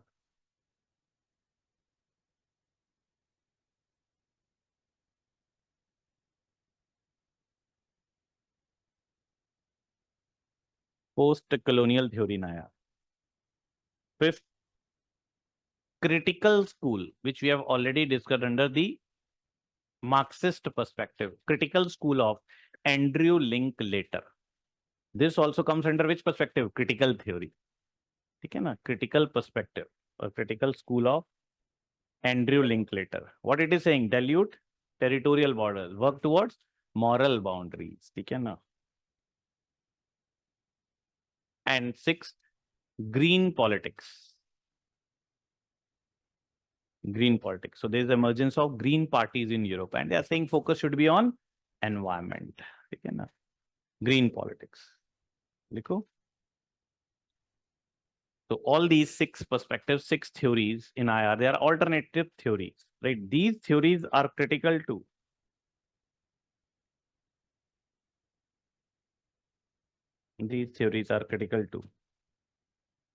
the mainstream perspective.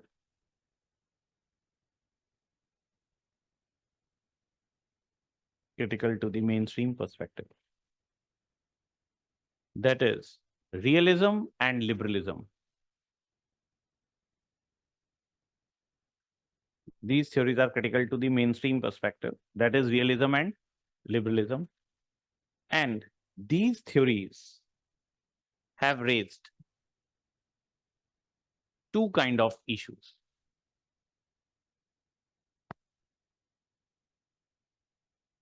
These theories have raised two kinds of issues. First, methodological. What should be the method to study IR? Methodological. That is how to study IR. Methodological. That is how to study IR. And second, substantial issues. Substantial issues. So methodological and substantial. That is how to decide which issues are more important.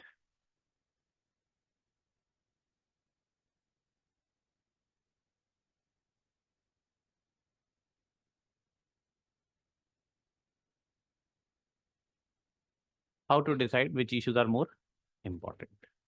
So green politics, green scholars will say what is more important? Environment. Feminists will say what is more important? Women rights. कहाँ सब चक्रों में लगे हो? सबसे important तो women rights हैं, ठीक है ना? Green scholars are saying focus should be on environment and climate change, which is most challenging in front of human race. If we have to survive, high time to protect environment. Post-colonial will say, what is more important? Perspective of third world, the whole IR misses one aspect. What is that? Everything is from the perspective of north. What is about global south? Global south ki bhi sun lo, theek hai na? Everything is about north. All these theories are given from the perspective of north. Hegemony stability theory from the perspective of whom? US. ठीक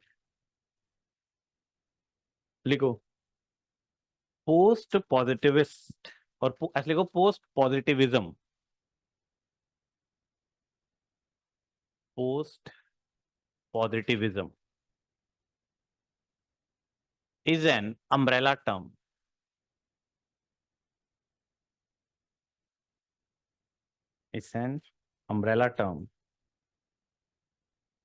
used for the variety of recent issues in IR. Umbrella term used for the variety of issues in IR.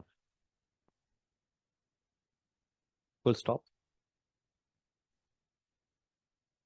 Post-positivism emerged during 80s, 1980.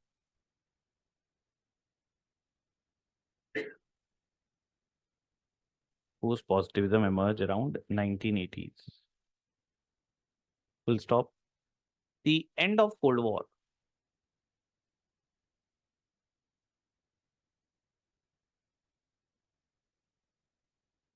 End of Cold War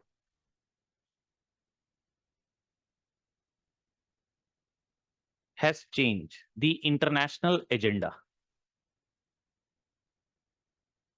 Changed the international agenda. In some fundamental ways.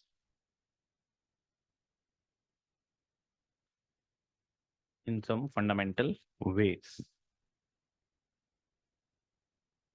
And number of new issues have emerged in world politics.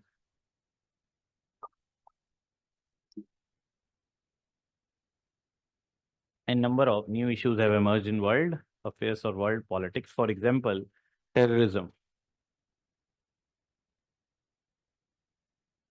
Terrorism, comma,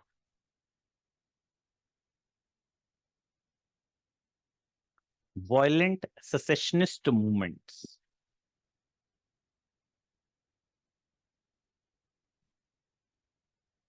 Violent secessionist movement, comma, mass migration,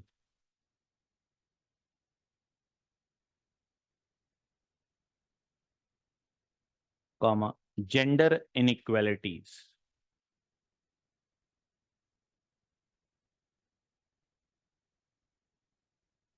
comma, nuclear proliferation,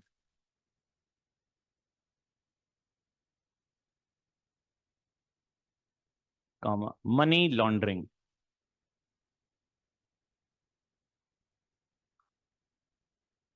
comma, environmental concerns. Just read this paragraph again. So post-positivism is an umbrella term used for variety of recent issues. Okay. So end of Cold War has changed, brought the radical change or brought fundamental change as new issues emerge. Okay. It's an aspect of your GS also. When we say, I guess we have discussed this, peace. The peace of the state is threatened by threats.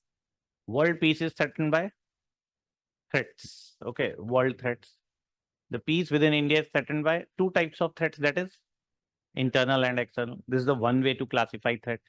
There's another way to classify threats as traditional threats and non-traditional security threats. Traditional, सदियों से चले आ रहे हैं, threats which are threatening the security of the state from years. Which kind of threat considered as traditional threat? War. Terrorism is non-traditional, of recent emergence. Wars are considered as traditional threat. Nature of war could be any. What has changed is the nature of war from conventional war to biochemical war to nuclear war. Though we have not, though yet states have not fought a nuclear war. We have not seen any nuclear war yet. Only country has used nuclear weapon against someone. If next war will happen between the two nuclear armed states, then probably no one will left to see the outcome of that war. ठीक है ना? उसके बाद कोई war का outcome के लिए कोई डिस्कशन नेगोशिएशंस के लिए बचेगा नहीं. If war will happen, the saying goes, if nuclear war will take place, the survivals will envy dead. जो मर गए अच्छा हुआ मर गए. Those who will survive the nuclear war, they will going to envy whom? Dead. कितना बढ़िया हुआ है मर गया. ठीक है. So this is the saying goes, survivals will going to envy dead if nuclear war will happen. So nuclear war is just a type of war. So chemical, biochemical to nuclear to cyber war. These are types of war. Only the mode of war has changed, but not war. So war come under the category of traditional security threats. What are non-traditional security threats? Global warming comes under the category of non-traditional. Terrorism, nuclear proliferation, money laundering, cyber crimes, all comes under the category of non-traditional security threats. Which threats are threatening more the security of the world and the states? Non-traditional security threats. ठीक है ना? Are we in a state of war with anyone? No. But can we say we have peace? No. And what is challenging or what is threatening the peace? Which kind of threats are challenging the peace of India more? Non-traditional security threats. If you see, by and large, UN successfully able to counter traditional security threats, but UN is itself facing a lot of challenges to counter non-traditional security threats. So where you can see the failure of UN more in countering non-traditional security threats. ठीक है ना? And the mainstream theories of IR is completely ignoring which kind of threat? Non-traditional security threats की तो बात ही नहीं कर रही ना mainstream theories. So which theories are emphasizing and looking forward towards the emerging non-traditional security threats? Critical perspective post-positivist theories. पास में आई? लिखो. Post-positivist. So one thing they are raising the question that which threats are more threatening? Substantial issues. We need to understand. We need to change our understanding and we need to brought another issues also into the ambit of our discussion. Post-positivists are also against the scientific. So they are raising methodological question. They are also against the scientific explanation of the world of IR.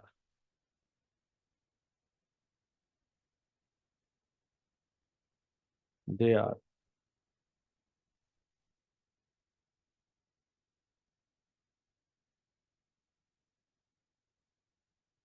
just they are against the scientific explanation of the world of IR, as according to them,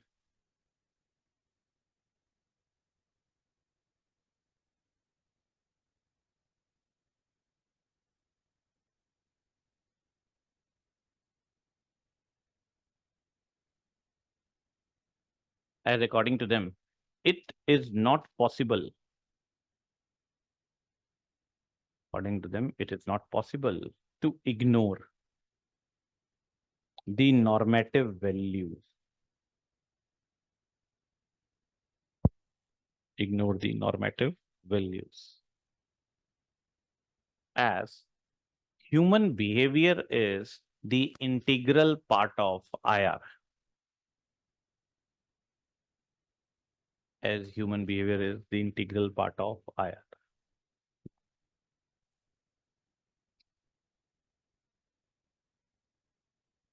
Next bullet point, according to post-positivist, no. Post-positivist, no single truth is possible.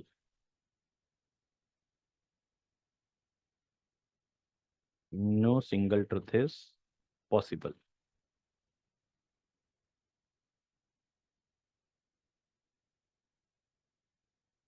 As said by postmodernist,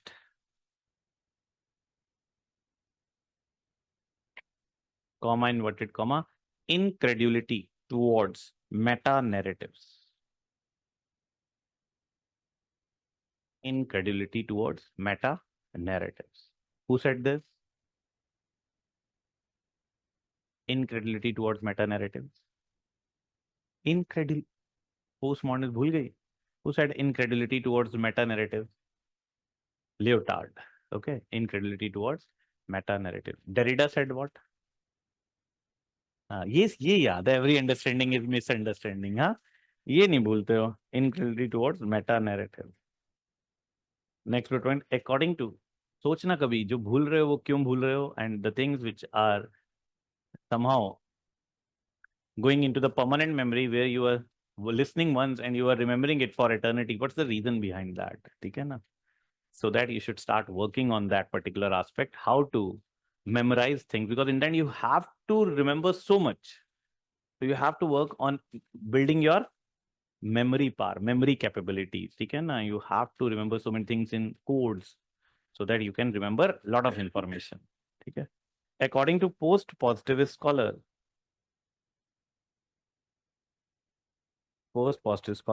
the task is to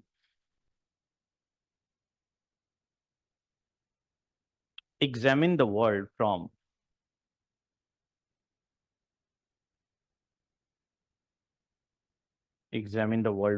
variety of socio-cultural,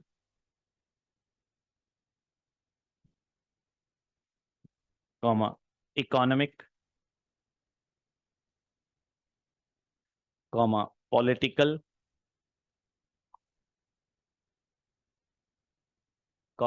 ethnic, and gendered perspective.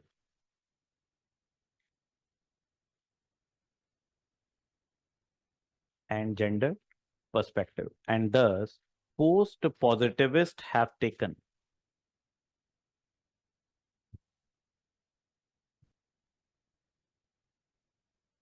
a variety of substantial issues.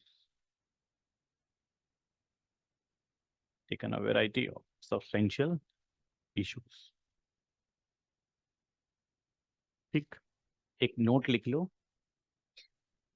I hope you remember I said that we use word behavioral scholars in the subject of political science, and we use the word positivist in the subject of sociology. ठीक है ना? So लिख लो positivist belief. So neo-realist, we can say neo-realist are behavioral or they are positivist. Okay. Positivists believe that it is possible to have the objective knowledge of the world, because neo-realists have tried to understand the structure. Okay. Possible to have the objective knowledge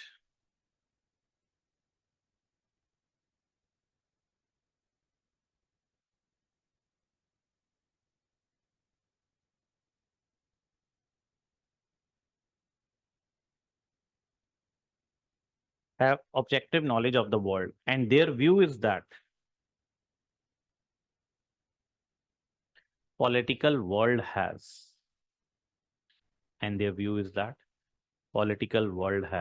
regularities and patterns.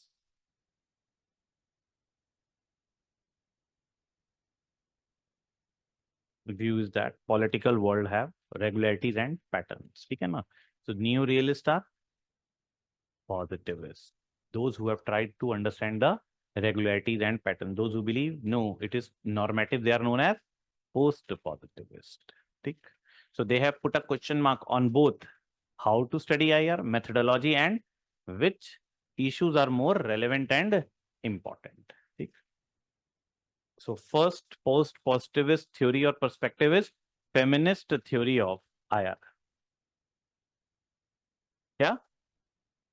कल तो छुप के क्या कह रहे हो? हाँ, ये सुनाई नहीं देगा. Will continue tomorrow. ठीक है ना? मैं तो ये सुनना चाह रहा था कि कब कोई बोले कल. हाँ, फेमिनिस्ट थ्योरी ऑफ आयर। छुप छुप के बोल रहे हो। कोई बात नहीं, मैंने भी ऐसे छुप के बहुत बोला है, मुझे पता है, ठीक है। फेमिनिस्ट थ्योरी ऑफ आयर।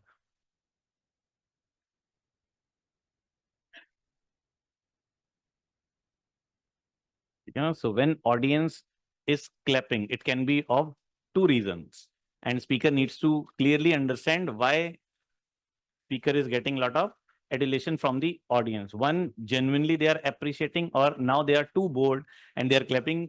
बस करो और torture मत करो, ठीक है ना। तो हमने भी कॉलेज अटेंड किए हैं, ठीक है, हमने मोटिवेट किया, लेट्स स्टार्ट क्लैपिंग। हाँ बस हो गया बहुत, ये जब तक खत्म नहीं होगी हमें बाहर नहीं जाने देंगे। And our interest is more to not attend the session and play in the ground, ठीक है। कल करेंगे feminist theory of Eyre.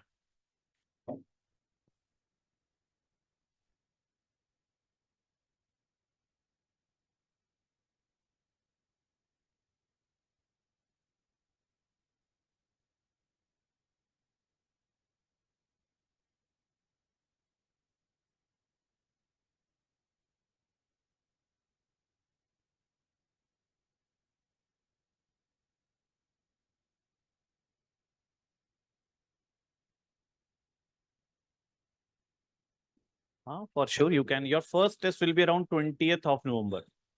The test series will start in November, okay, and your 8 tests will be before pre and 8 tests will be after pre.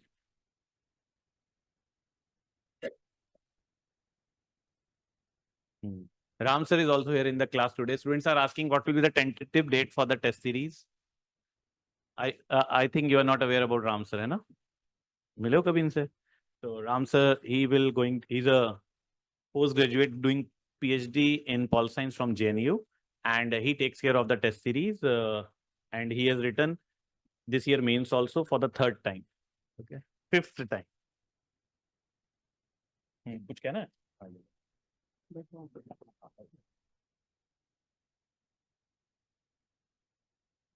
Hello, am I audible? Hindi आता है सबको?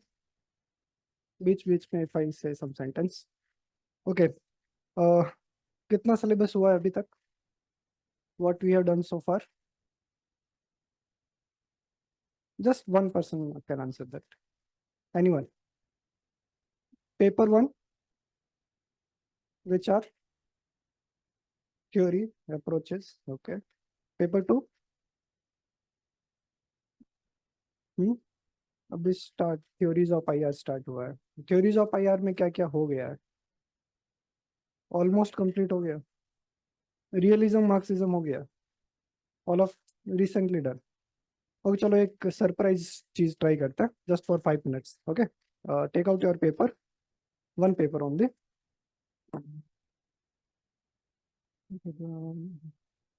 If anyone is getting late, have any other class, they can leave. We will let you know the whatever your doubts are.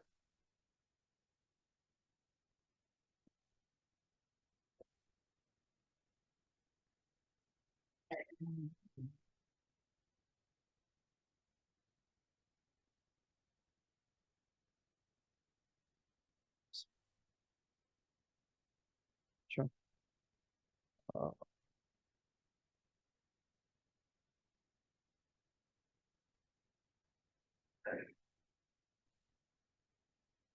Yeah, ठीक है. This topic you have done recently, okay? You must have done Marxism, right?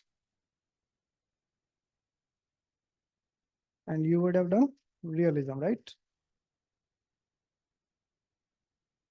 ठीक है.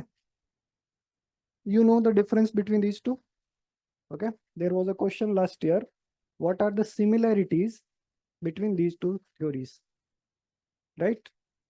Whatever comes to your mind, just write those points जो भी sir ने पढ़ाया है, ठीक है। उसके बाद we will talk about test series वाला कब से कर रहे हैं, ठीक है। जस्ट फॉर ब्रश अप, जो सर ने अभी किया है वही चीज, ठीक है। क्या क्या पॉइंट्स आते हैं दिमाग में, बस just for your brainstorming, whatever comes to your mind, just write that down. Similarities between these two theories, okay. 5 minutes you have. Your time has started already. Question लिखने की जरूरत नहीं है, just write the points. What are the similarities between these two theories? Okay.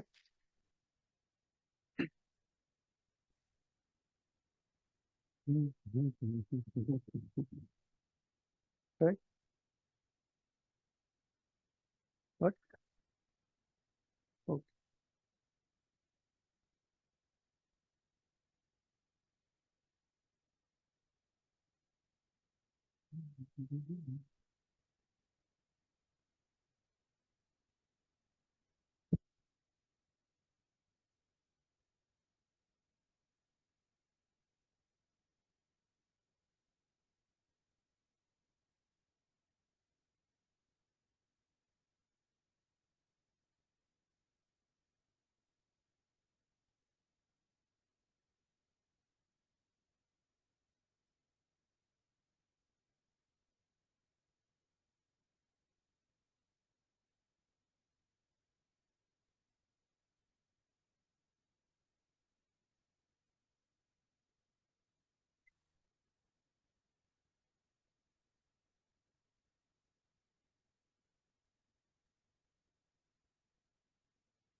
Anything coming to mind? Because what you have read is differences between these two theory, right? State है, anarchy है, power relation है, class struggle है, right? Similarities क्या हो सकती है? दोनों में पावर है. आज आपने कौन सी थ्योरी किया है? क्रिटिकल वाला, right? Critical theory started today, right?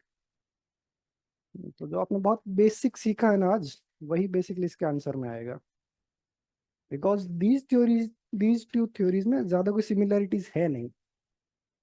Similarity is in where they are placed. That means if you look at these two theories, they are what? They are mainstream theories of IR, right? Mainstream means starting from Europe, Western world. That also means they are from perspective of Western world, where security dilemma is there, balance of power issue is there. So what they provide, they are what? Problem solving theories, right? कि state को एनआरकी है, एनआरकी में खतरा है, security dilemma है, power issue है. Realism वाले कुछ बोलेंगे, मार्क्सिज्म वाले उसका रीजन कुछ. रियलिज्म वाले बोलते हैं why state is threaten because of balance of power issue. Marxism वाले क्या बोलेंगे? क्लास स्ट्रगल इंटरनेशनल लेवल पे चला गया, जो लेनिन बोलते हैं, माओ बोलते हैं, मार्क्स बोलते हैं. और सारा कैपिटलिज्म पे बेस्ड है, सारा उनका फाउंडेशन. तो basically similarities is they are Eurocentric theories. ठीक है. When they are Eurocentric, what they miss is developing world. वही चीज हम मॉडर्न जो कंपेरेटिव पॉलिटिक्स उसमें पढ़ते हैं. तो what they miss is study of third world countries. ठीक है. They are not critical theories, they are problem solving theories. Get that? So that's the thing we will do in test series, because the questions are not simple, straightforward as they used to be in like 5-7 years ago. Now the questions are, you have to think from a different perspective, from a different angle, right? So the test series we are planning would be around mid-November probably. And before we start test series, I would rather want all of you to, whatever topics you do them from a critical perspective. Try to bring as many dimensions as possible, and try to think how I can utilize it in a different way. Because when I asked about similarities, you started just looking at within the theory, not outside of it, right? Because theories are clubbed into patterns, mainstream theories and critical theories. You just looked within mainstream theories and looked at कि भाई ये Marxism कैसे काम करता है, realism कैसे काम करता है. Rahul sir would have taught you about all these things. So test series we will be launching by mid-November most likely. And before we start test series, try to brainstorm previous year's questions. Try to think what dimensions I can generate. Introduction, body, conclusion, points, वो सारे points आ जाएंगे. Once you start walking the path, you get to understand how to walk ahead. But for that, you have to start walking. Okay, so before you start writing the test in test series itself, start with PYQs analysis. Whatever comes to your mind, just write that down. Because almost all of you were blank when I posed this question, right? But it was not something जो बहुत ही different था. It was very simple thing. कि भाई कहाँ रखना है इसको, main stream अलग है, क्रिटिकल अलग है. जब भी ये क्वेश्चन हम डिस्कस करेंगे या जब भी PYQs देखेंगे, तो we will go in the entire question की इंट्रोडक्शन क्या हो सकता है, बॉडी क्या हो सकती है, कंक्लूजन क्या हो सकता है, all that. But why I brought it suddenly, because exam hall में क्वेश्चन सडनली ही आते हैं, राइट? ऐसा होगा 60-70% क्वेश्चंस आर फ्रॉम PYQs, लेकिन उनमें उनकी भी जो लैंग्वेज होगी वो एग्जाम हॉल में आपको काफी डिफरेंट लगेगी. एग्जाम के बाहर आके एनीबडी कैन से कि भाई ये तो बहुत इजी था यार, वो स्कॉलर को लाना था. पॉइंट है कि एग्जाम हॉल में when you have just 7 minutes to write those 2 pages, और let's say 11 minutes for 15 marker, और let's say 14 minutes for 20 marker, तो उस टाइम पे ये क्रिटिकली कैसे सोच पाना है, that's the task that we want to achieve through the test series. ठीक है, the experience so far has been that initially we have, let's say, 8 tests before prelims, 8 tests after prelims. Experience has been that on the first test, there are roughly 50-60 students who write the test. Second, third, 8वें test आता है तो 1-2 बचता है. Getting my point? And that's the real issue, because initially dopamine high होता है, discipline वो, जो आपका motivation होता है, you start writing. वो इसलिए होता है because as we move forward, शुरुआत के सिलेबस सभी शुरुआती पॉइंट से शुरू करते हैं. एज यू सेड कि पॉलिटिकल थ्योरी वो पॉइंट हुआ नहीं है, तो टेस्ट सीरीज सिलेबस के पैटर्न पे ही चलता है. We will discuss with Rahul sir की पैटर्न को कैसे मॉड्यूल करना है, सो दैट आप उसको मैक्सिमम वे में एफिशिएंटली यूटिलाइज कर सको. ठीक है, तो mid-November से वी विल स्टार्ट. मेरा माय ओनली सजेशन ऑफ और reason of coming together here in this class is to tell you कि before we start the test series and you start writing the answers, brush up all what you have read, go through PYQs, try to make your own arguments, make your own points. Improvement हो जाएगा.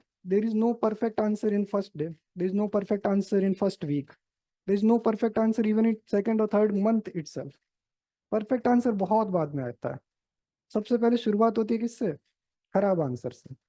Then it comes correct answer, then it comes good answer, then better answer, then best answers. ठीक है, so as long as you will remain in illusion कि I will write the best answer in, once I'm prepared for the best answer then only I will write, तो होगा नहीं, आप लिख भी नहीं पाओगे और शुरू भी नहीं हो पाएगा. ठीक है, so before we start in mid-November, Diwali celebration जो करना है कर लो, revise, brush up the syllabus, and whatever comes to your mind start writing. Okay, I'll be here, I'll be in the group very soon. You can ping me for any doubts, and then we will see how to move forward. And I will try कि before we start the first test, आपका उस test का syllabus complete हो जाए. Is that any doubt? Okay, चलो, good luck, thank you.